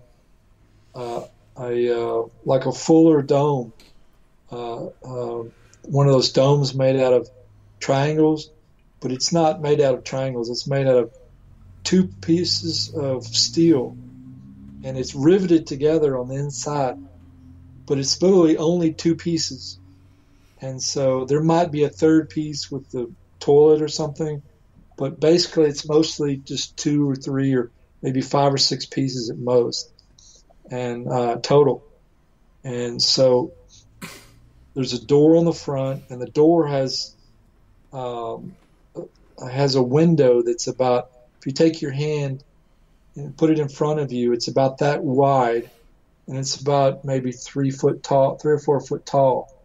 In the doorway, there's a window there, a vertical window that's about the width of your hand. And in these windows, they had like strips of plastic, like embedded in the window. And when you would look outside and move your head side to side to see what was out there, this plastic thing would like play tricks on your head, but would cause something strange in your head. I don't remember exactly what it was doing, but it was odd. But there's all kinds of weird shit that happened to me, or weird stuff that happened to me in this facility. And it was a lot of mind control stuff. This is basically what happened for 6 days. Right. And I'm going to give you some examples. There was a whole bunch of things that happened, but I'll give you some of them. Okay. There was a point where I was let out of my cell by a guard. I was kept in the pod for 6 days, and I was only let out of the pod for one like 30-minute period or 2 or 3 hour period, and that was it. The rest of the time I was in the pod. Okay, so this guard came to the pod, opened the door or unlocked the door, let me out. I stepped outside. The guard's standing no more than 10 to 15 foot from me. And I'm looking across the way to the cells that are on the wall on the opposite side of the facility. And there's one of the things that was unique about the facility that was, I've never been in. I've been in a number of jails, right? But I've never been in a jail like this one. At this point, there were other prisoners, but there was only like maybe 6 prisoners in the whole facility. This facility could have handled 300 or 400 people, but there was no more than 6 prisoners total at any given point in the whole facility besides me. Okay, and they were all very dark-skinned black people. There were no whites, there were no Hispanics, there were no light-skinned blacks. There were only half a dozen men, and they were all very dark-skinned black. It was like I was suddenly in Africa, right? Mm-hmm. And so there was a man like that who was in a cell pretending to be a cellmate, a prisoner, and he's looking through the window, that little window that I told you was on the door, and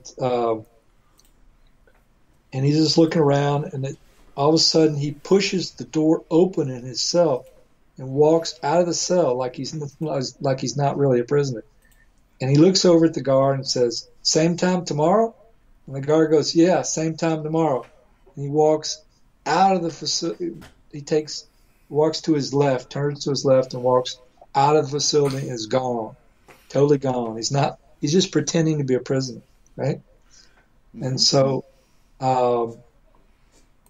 when I was sitting in my cell, one of the things I noticed was they were playing some kind of audio through. There's the back of the cell bench that I was sitting on was in the back of the pod, and that's the widest part of the pod. The front part of the pod is less wide, and you have some steel wall that is transitions from the wider part to the lesser wide part. And on the right side, you had where the steel wall was going from the wider part to the less wider part, you had a wall there, steel wall, vertical wall that had holes. It had a bunch of holes in it, like you could put a speaker behind it and have sound coming through it. And they would play this audio that was coming, I assume, out of that something behind those walls, and it would be a guy saying things. It was really strange. Anyway, behind that wall, I noticed a red object. It was a red light that was flashing on and off behind this wall, and I made an assumption, a logical assumption, because kind of trippy things were happening to my head while I'm in this facility, and I could go spend a lot of time talking about what happened. I'm skipping a lot of things, but there was a lot of strange things happening in my head that happened in that facility that I've never experienced before or since.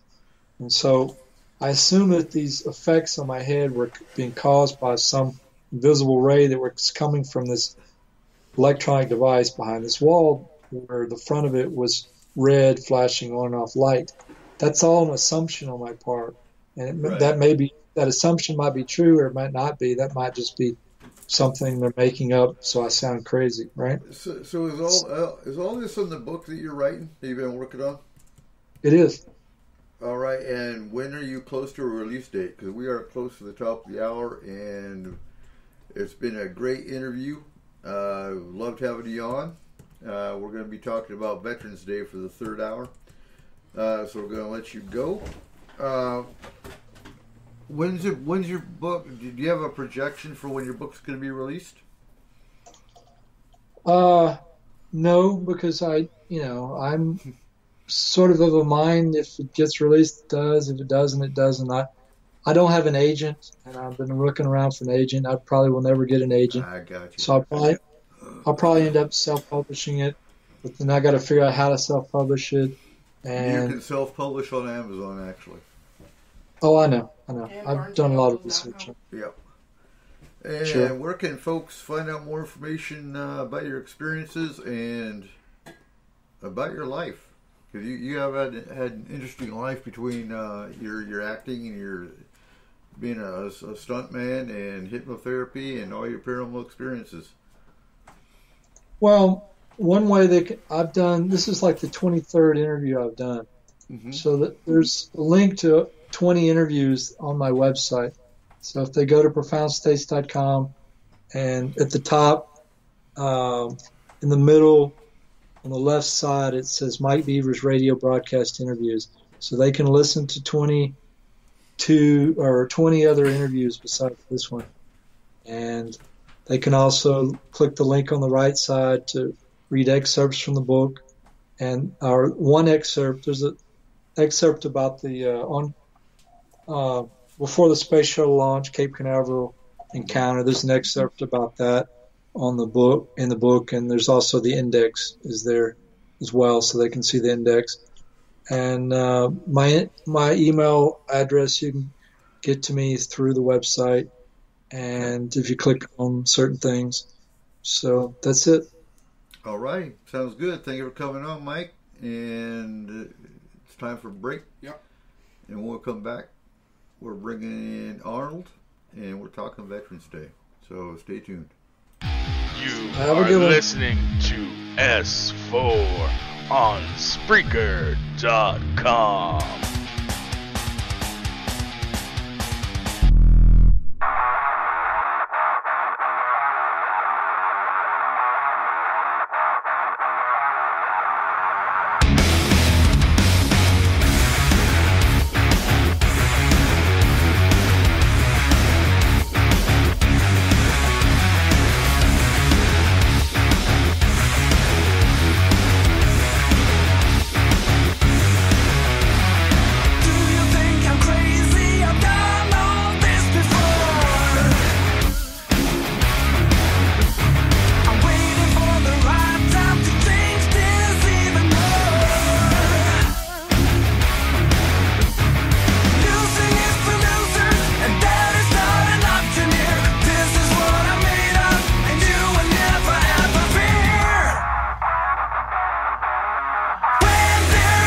Welcome back to S4 with your host, Eric Cooper.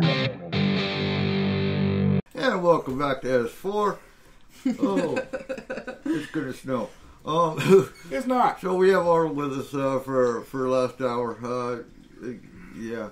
Montana's got a blizzard going through it right now. No shit. Yeah. Yeah. Hard one. So, folks, in 3 days, what day is it? The 8th. It is the 8th of is. November. Wednesday. I know you're old, but like you should have this days of the week thing down. What still. day is November 11th? Wednesday. Wednesday. Oh my God! It's Veterans Day. Yes, it is. Man, you're fun to screw with tonight. The day, if you have an ID card, you can go get a free meal. But yeah, no, it's Veterans Day. Where America eats. Huh? Where America eats. Where America eats. Yeah. Well, where they used to eat before Corona. Yeah. But hey, you guys can still, if you are a veteran and you have your card and everything, you can still get takeout from a lot of these places, though. They are still offering it. Absolutely. I'm still looking for one. I don't know where we're going to go. Friend. We'll figure it out. We've got 3 days. Yeah. Friend, check your local newspapers, check Facebook. They'll all have the different deals on that are for everywhere. And there's a lot of different grocery stores and littler establishments, too, that do things like free coffee or free cookies or stuff like that as well. Oh, I'll definitely go get my free coffee, damn it. But what's weird, for the last 2 years, I've gone to Anthony and Cheyenne's school for a Veterans Day ceremony. I was asked to go talk to, oh my God, when I think it was Anthony's class. His teacher wanted me to come talk to the kindergartners. I'm like, okay, cool. Got my uniform straight. And as I walk into the classroom, his teacher goes, "Oh, come outside for a second. I've got a favor to ask." Well, as I walk into the school, I notice another class filing into the cafeteria. Right? Okay, they must be doing something else. Well, come to find out, his teacher had combined both kindergartners classes into one, and I wasn't just talking to Anthony's class, I was talking to both of them. Yeah, like, that would have been nice to know, because I don't like talking. Yeah, no. So, yeah, that was, and now all the schools are, they're I don't know if any of the schools are doing Veterans Day ceremonies or anything, because they're all online now. They can, yeah. Yeah, most of the schools, well, at least the schools in our county wouldn't be doing anything, especially in person anything. None of them are actually back in person yet. So, how's Arnold been doing? Okay. So okay? far. Yeah. It's just getting cold. Like you said earlier. We're expecting snow up here tomorrow. They had a pretty good freeze where the roads iced up out here. It was this morning. It's been the first time it's done that around here for a while. Mm-hmm. So looking in the clear sky, we still need a telescope. We do. We do. I want to go back to Veterans Day for a second. Okay. There is a story that it floats around Facebook all the time. Because here in the U.S. it is Veterans Day. Mm-hmm. For Canada and Britain, it is Remembrance Day. Right. We don't have Memorial Day, so we celebrate all service members, those who came home and those who didn't, on November 11th. The way we do that, one of the biggest ways, is the poppy. Right.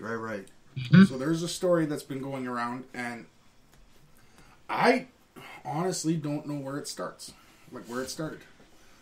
And it's about a veteran selling poppies. Now, we sell poppies in Canada to raise money for our veterans.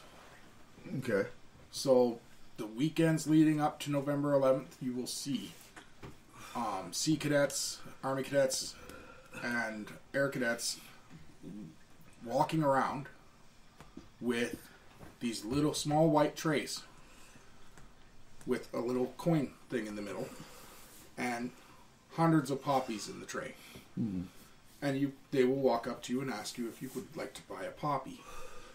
It's by donation, and if you don't have the money, they'll even give you a poppy just to have it on someone's shirt. Mm-hmm. Mm-hmm. Now, the poppy, there is a story behind it.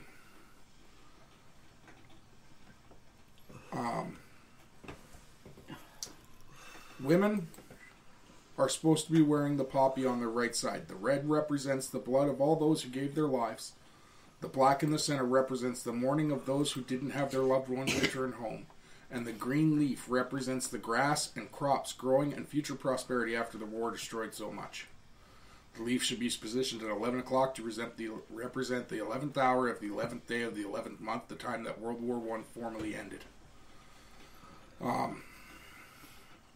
A lot of people are worried, and this is why this story goes around so much, that these younger generations won't know that because they don't teach that in schools. No, they don't. When I ask my kids why we celebrate November 11th, they can't give me an answer. Their school does not teach. No, it started with Armistice Day. So, if you ever see someone wearing a poppy, make sure it's there on their right breast, and if you can, stop and tell them the story of why they wear it, because most people don't understand why they wear those. Mm-hmm. I know that some people in the United States do sell poppies. Some of the, not VAs, the Legions. Legions. Yep. Yeah. The American Legions do sell poppies. Mm-hmm. If you can, support them and buy one off them. I just joined the American Legion. Did you? Yeah. Which one? Cedro? American. No. No? National. Oh, National? Okay. Yeah. Cool. I don't think we have an American Legion up here anymore. No. No. Concrete, unfortunately, couldn't keep theirs going. Yep. But I think they just merged with Cedro. And I brought Arnold on. One, because, after Desert Storm, we hadn't really talked much when I joined the Army. Yeah, with Arnold. No, I kept kind of in touch with your mom and dad through that, but not, personally, no. Yeah, so when I came home from Desert Storm, which for us it was Operation Positive Force. It wasn't Desert Storm. They pull everybody out of Kuwait and they pull us in just as a force to keep Saddam from coming back in. But I came home on leave, and Arnold was the park ranger for Lopez Island. I can't remember what park were you in? It's Spencer Spit. Yeah, that's Spencer Spit. There you go.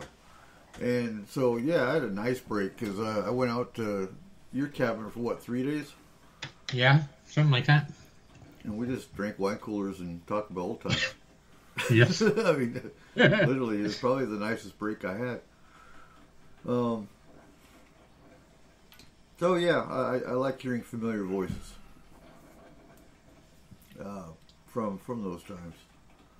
Well, and also, Eric, if you go back before that, when you were going into the Army and stuff, I went with you, your mom and dad, to take you down to get on the bus or whatever, because we stopped at a few places along the way, right?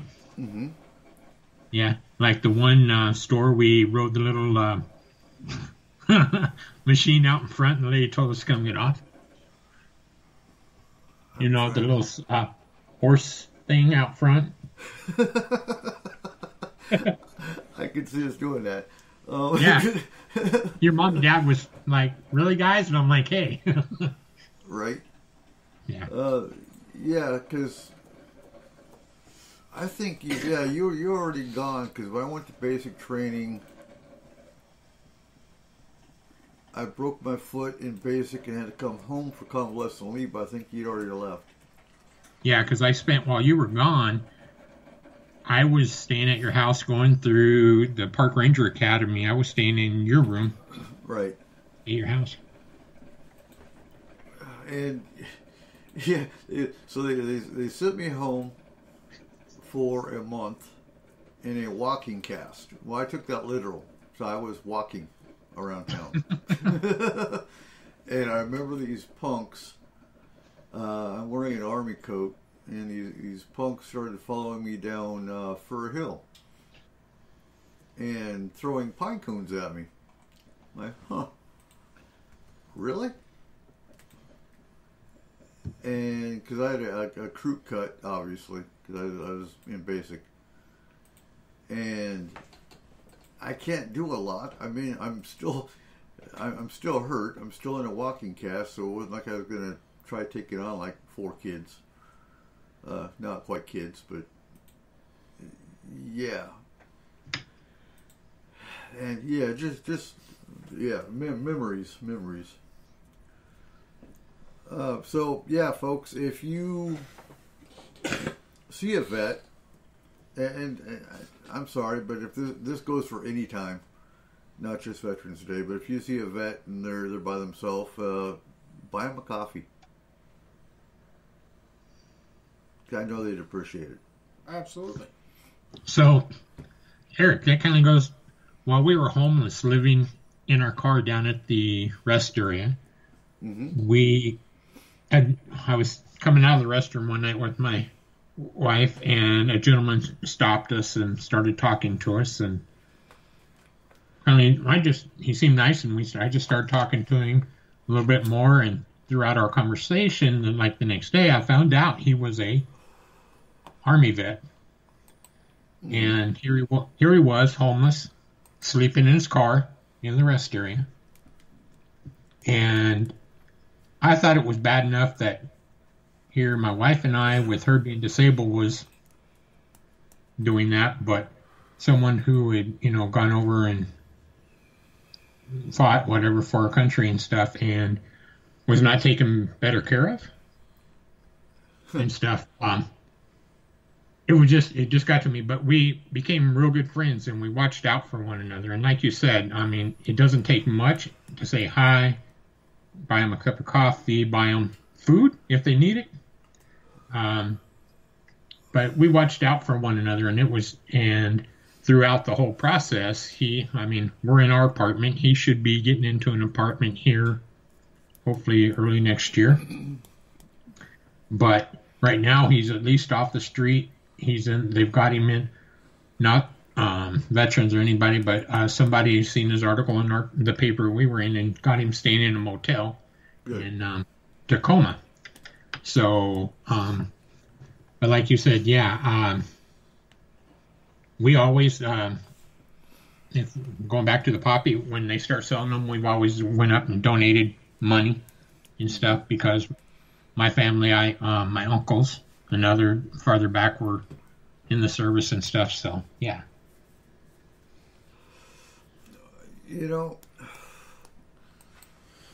I'm not sure what the stats are, if they've gone up or down, but I know we were losing 22 veterans a day to suicide. And honestly, if you get to that point, call the veterans hotline. For sure.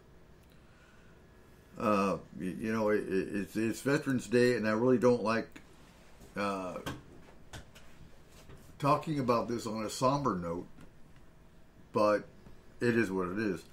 And for the fact that we have, so I know a lot of the veterans up here in East Gadget County, there are veterans that are homeless, but they're not really homeless. They're houseless. They live in the woods. They prefer to live in the woods. They have the means to get an apartment or a house, but for a lot of them, they just don't want to be around people. And I can't say I blame them. But the homeless rate, I'm afraid with the pandemic going on, is going to get worse. And not only do you need to watch out for everybody, but watch out for your veterans. Because I think, what is it? 1%? I'm probably way off, but I think only 1% of the population serves in the military. You can look it up. Mm-hmm. So I was watching the Veterans Day for 2020, a Veterans Day video on YouTube. And I forget we have a Space Force now because they actually included that. But, the military has the Army, Air Force, Navy, Marines, Coast Guard, and now the Space Force. And I'm not sure what the numbers for the Space Force are anymore. What do you got? Less. Less than 1%? Because there's 330 million people in the U.S., mm-hmm. and 1.3 million people are active duty military. Yeah. There are 800,000 reserve forces, but that still doesn't add up to... No. You'd need 3.3 million in order to get to the 1%. Mm-hmm. So when you add the veterans in there... Frick. I don't know. They're not going to have a list of those, honestly. For numbers, probably not, no. So yeah, I'd say even including your veterans, you're still only going to be at a 1% for the population. If you add the active duty plus those that served. Well, that's just messed up. When you looked up Armed Forces America, mm-hmm. Space Force is first now.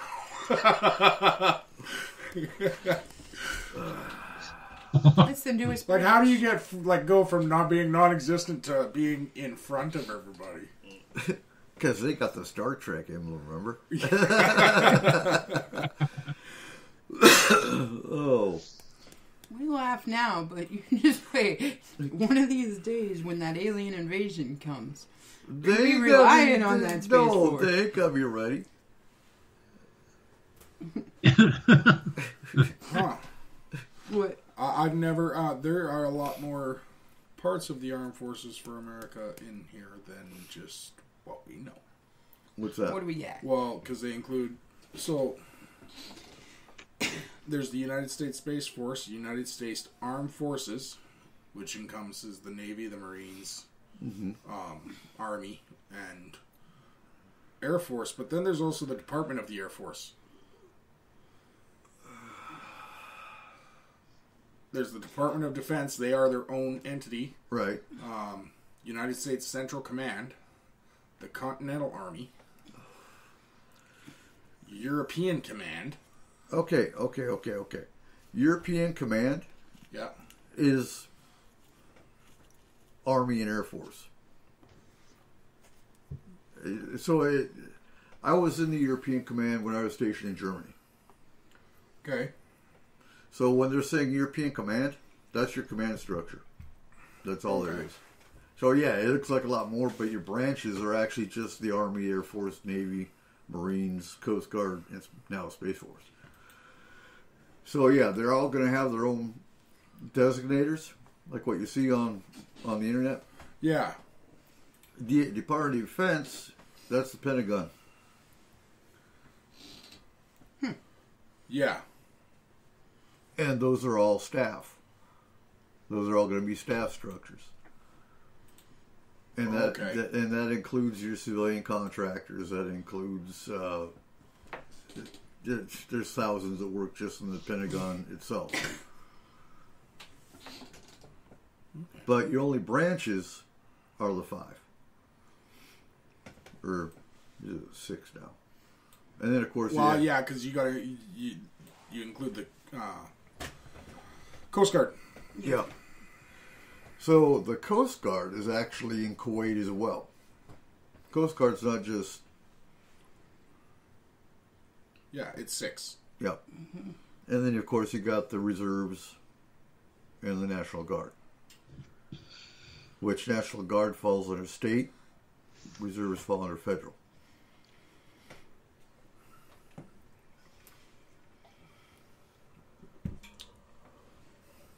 And they're all veterans. Absolutely.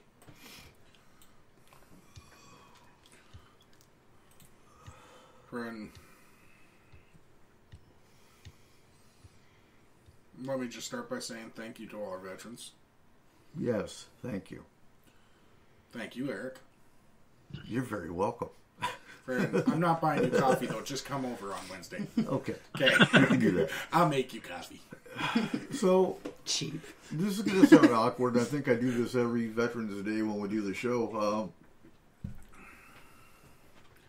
I've gotten better when people say thank you for serving.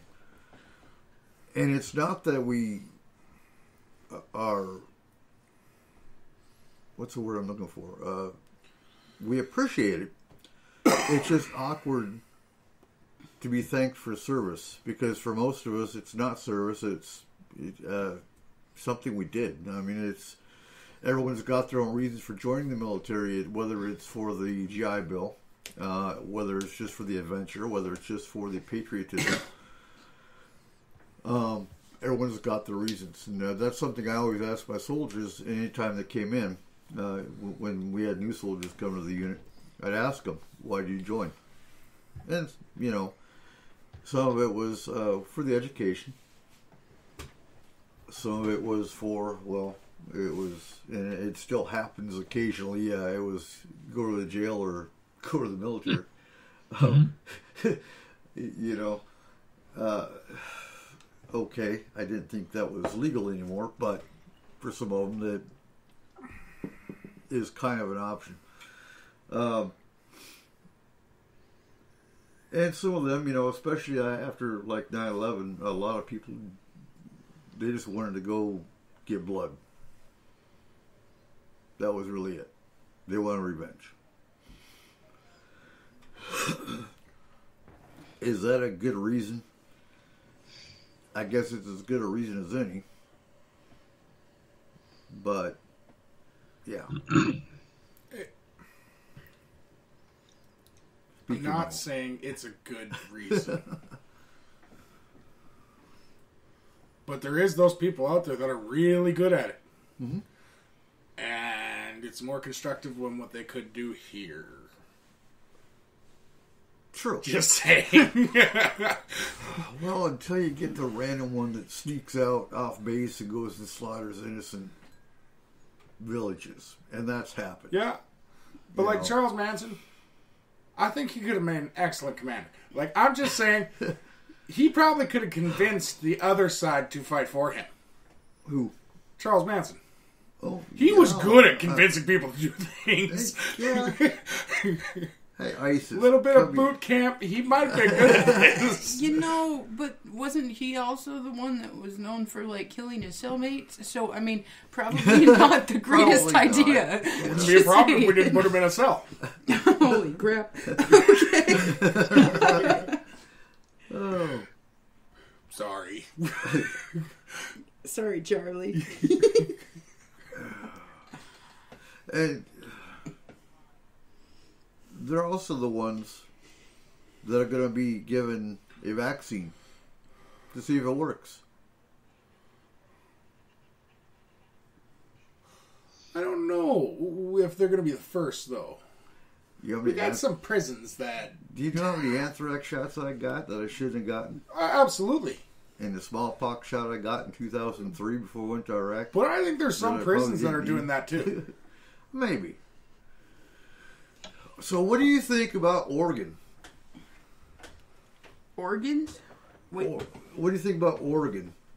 As a legalizing or decriminalizing drugs? Oh, they're crazy. I don't know. It has worked all across Europe. It really depends on how much it clashes between the state and federal governments. Because they can decriminalize it all they want, but if federal gets involved, it's still... You're still going to jail. Okay, I gotta tell you, the perspective of my 13-year-old son Okay. When he figured out... No, it was John, so my 12-year-old son. When he figured out that they were decriminalizing all drugs in Oregon, he said, huh, well, that's cool, because at least we'll get rid of all the druggies in Washington, because they're going to move there. So I'm wondering if it's the only state that does it, if they are going to have a mass population of drug users and a huge increase of drug-related issues just because people will be going there instead of other states. Escape from New York comes to mind. So they get caught and they can't afford the $100 fine.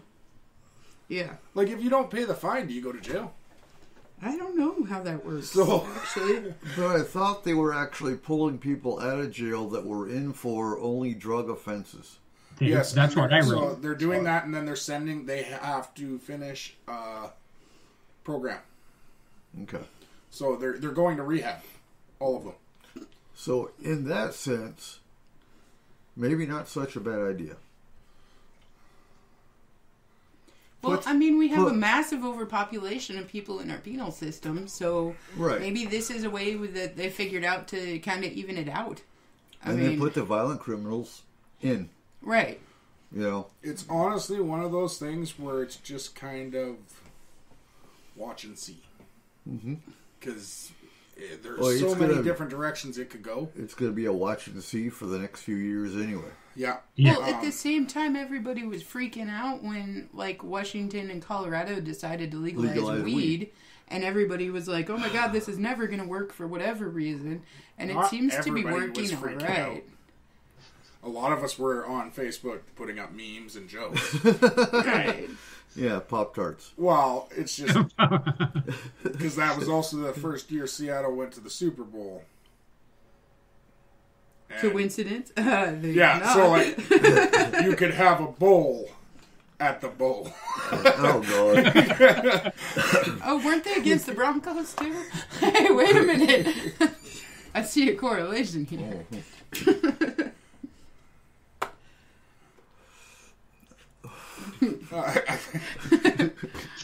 I mean, I don't know. It could be a good thing. It could be a bad thing. It's again. I think it's going to definitely be a wait and see what ends up happening thing. Mm-hmm.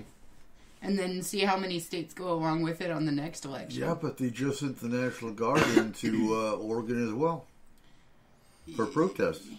I don't think they're allowed to do hard drugs while they're on duty. No. But I mean, I'm saying, look how chaotic Oregon is right now in general, and then they're going to open this up.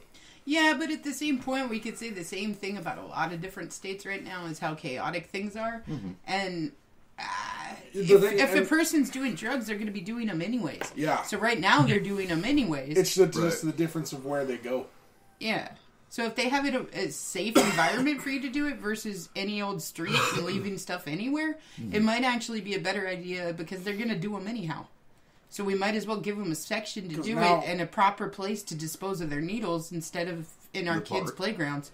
Yeah. So the way I read it, but I don't know, and I don't know if I was correct, but the way I read it was instead of taking them into holding, they will hand them a $100 fine with a court date on it that they are forced to appear. Mm-hmm. And from that, they will have to go straight into rehab from that court date.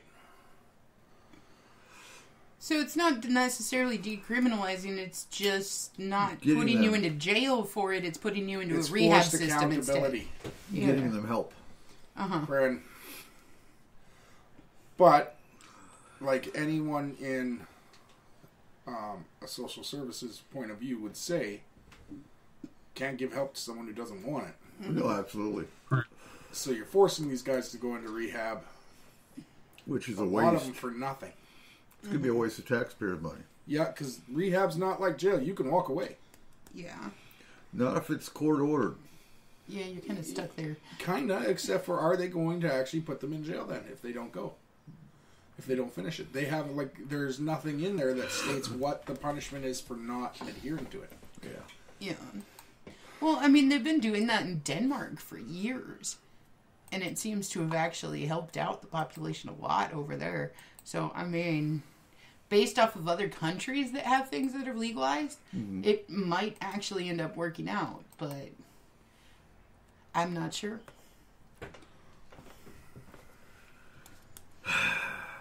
It's going to be an interesting next few years. Yeah. 2, no, it's going to be an interesting next 10 years. Decade. Yep. Right? Yep. So what's your thoughts on all that, Arnold? I think with Oregon, when they do this, I don't think it's just going to affect Oregon. I think it's going to affect the bordering states, because just like Idaho, when the alcohol drinking age was lower than Washington, where'd all the kids from Pullman and all that stuff go? To Idaho to drink, and then come back over. That, I think, what Oregon's going to do, if it works, great. If it doesn't, it's going to affect a lot of other issues. I also heard they're handing through people is Washington's already kindly looking to see how Oregon handles this, and possibly it happening here. So I'm not sure. I mean, I think if it does and Oregon works it out, I think they're going to 2 other West Coast states. They're going to be the experimental Well, state. don't we already have one of those safe places? Kind of. We have a few harbors. Yes. Yeah. And which is cool, when you go back to it, we already are handing out clean needles and stuff to people and stuff already, and asking them. I mean, I've been in places, restaurants when I've been in and seen free needle disposal areas, to people throw their dirty needles away. Right. And stuff. So it's kind of inching its way that way already, and like you said, giving them safe spots to do this stuff. And if it lowers the, helps with the people in our jails and stuff, and puts the really true criminals in, but if I remember right, when they first did that whole clean needles thing, there was a story on either King 5 or Curo 7 where a lady went into a hospital and asked for a set of needles, and they refused. And it's because of her reasoning for wanting the needles. They asked her what she was doing, and she full out admitted it was for a crafting project. She didn't want to pay for the needles. oh my god. But hey, in her defense, my wife's into crafting. It's an addiction. So they really should have given them to her. Okay, wait a minute. You got a crafting addiction. I have an entire holiday trailer full of crafts from the top to the bottom. I think that's a crafting addiction. Yeah, I do. She started doing needlepoint. I did, actually. She's old now. Wow. Whatever, cross stitch is awesome. Is that what it is? You can say whatever you want. I thought it was needlepoint. I don't know these things. No, needlepoint's the one that you do on the little toy. See, you know that. That was the test. Crafting addiction. Hey, it's better than being addicted to other things. Oh, I'm cool with my crafting addiction. Absolutely. Like casinos. Okay, so you gotta balance it out. I mean, 2-3 addictions at a time.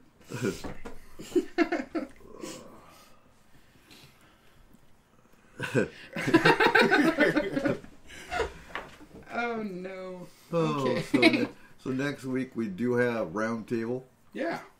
Yay! Table of round. Yep.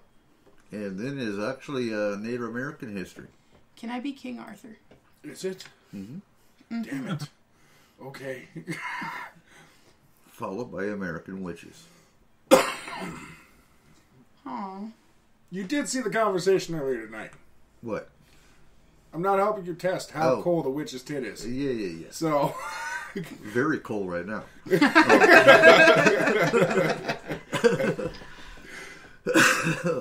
When do I get to do a show? Huh? We talk about aliens all the time. Hey now.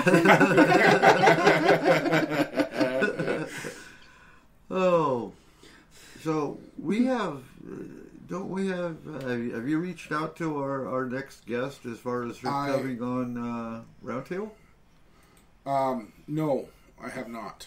But hopefully she will be have the time open. I know she's very excited to come on the show. I hate this new Facebook. I can't find anything in this thing. At least you have a Facebook. They took too long down. You know what? I'll find it on here quick. Welcome. So yes, to the new censorship of for our new listener, for our listeners that used to be friends of mine on Facebook. Yes, Facebook did delete 2 of my accounts. You can still find me on. He says Facebook. That, but he just doesn't like you people, and he deleted it. No, really, Facebook thought it was in their best interest to remove Eric Cooper. So yeah, one of our next guests will be Jill Shelley. She's a paranormal investigator, has been for 10 years, and owner of the Boyd House. I have to look that up. I know the name. It's in Stillwater, Minnesota. Mm-hmm. Which there's a lot of things happen in Stillwater. That's a familiar name of a town. Mm-hmm. I can't remember what from though. Which is really weird because it's a very small town. But it's from one of those iconic movies. Yes. Yeah. And I can't remember which one. The Hills Have Eyes. No, that's Nevada. Is it? I think so. Okay. No. The Hills Have Eyes? Isn't that the one they're the nuclear freaky guys? I thought that was Kentucky. No, those are the blue people. Oh, okay. Yeah, no, okay. They were ancestors of the people who were too close to the nuclear tests in Nevada. Yeah, it's like Nevada. Cute. So, but so we're gonna have her on for her own show in probably January. Probably in January, and then hopefully she'll have time to come on to the roundtable next week. Round of the tables. So, do you have your questions ready, Arnold? No, I was. Well, I have some other stuff going on that I've been thinking about, and then my son will all of a sudden chime in on stuff when we start talking and things. So it's like, okay, you got a week. Easy. Well, it'll be easy to do it. 3 times I'm sitting there waiting for my wife to get off dialysis, so I got 4 hours to right do that and then stuff. That's if we have power. We might have power next week. We will have power. Oh, please don't say that. We've already gone 24 plus hours without powers. Yes, we had a major windstorm and rainstorm last week, and yeah. Yeah, you guys got hit. Oh God. Oh yeah, and it got cold. Yeah, because it wasn't just power. The power came on 4 hours before the internet came back on. Yeah, that sucks. Oh wow. Because one of the trees took out the actual wave cables too. See, and so here at the studio, they're like 5 minutes from my house, and I had power the entire time. Oh, sure. Oh, well, rub it in. Thanks. Sitting over here freezing. You know what? I'm just going to come and chill in your garage. You know where Did you say crotch? Garage, not crotch. No. I think Izzy might have an issue with that. I think so. It's one of those alien things, I think. Oh, God. Is that what it is? Would you stop? Okay. S-4 listeners, I am not an alien. No matter how much they say, I'm an alien. You are. That's exactly what an alien would say. Exactly. Absolutely. That would make you a man in black, wouldn't it? I wear black sometimes. Okay. I'm wearing black shorts right now.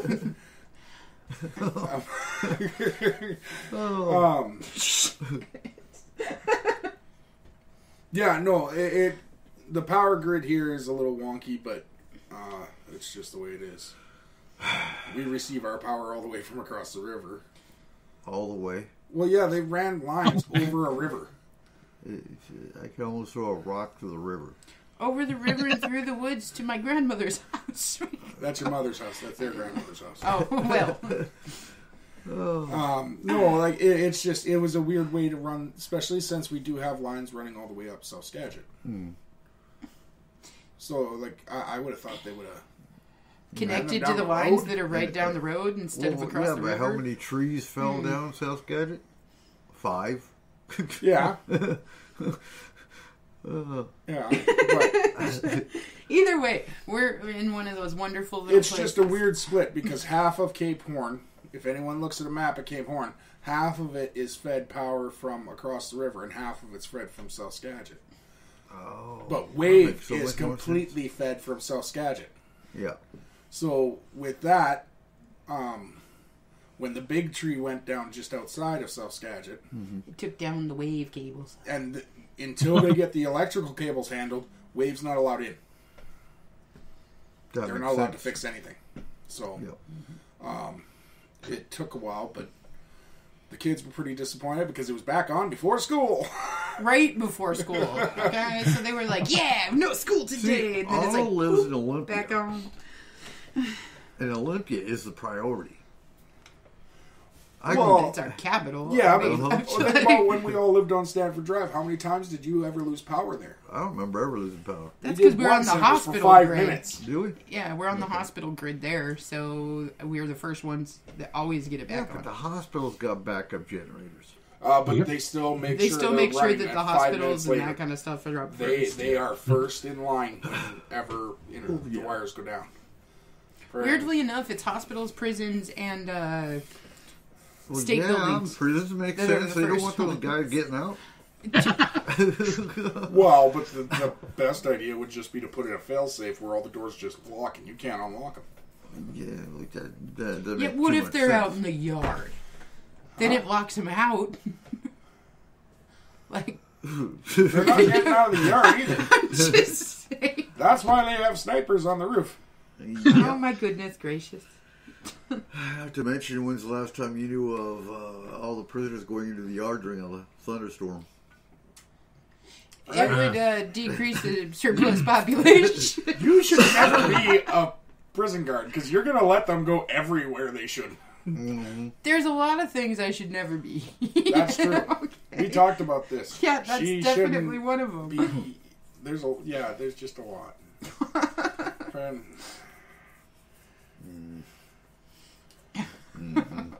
like in charge of a radio show. No. Hey. Hey, what? Hi. Yeah, not even going to try and defend it, are you? No, I'm not. I can't wait for the December shows. Me too. I love talking about Krampus and scaring the hell out of my kids. That too. Keeps them. I don't know. We talked Calm about for a little Krampus while. this year. Oh, we should for a minute. Krampus Claus is coming to town. Yep. Woo. And I know for a lot of people across the country and all countries, this is going to be a very different year.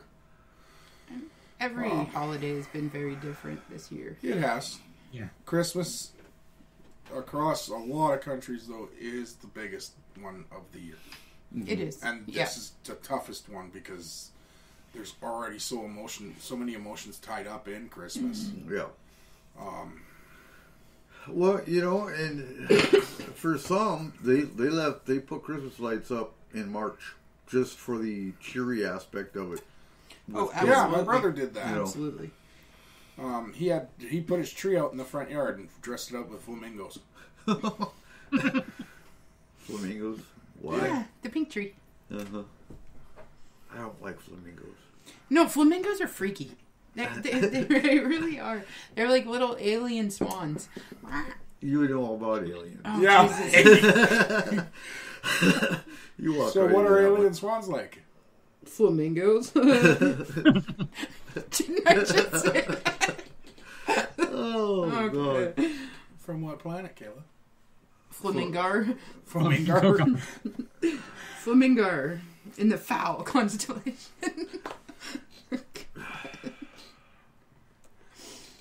Wow. Hey, it makes more sense than other people I've heard. We're good.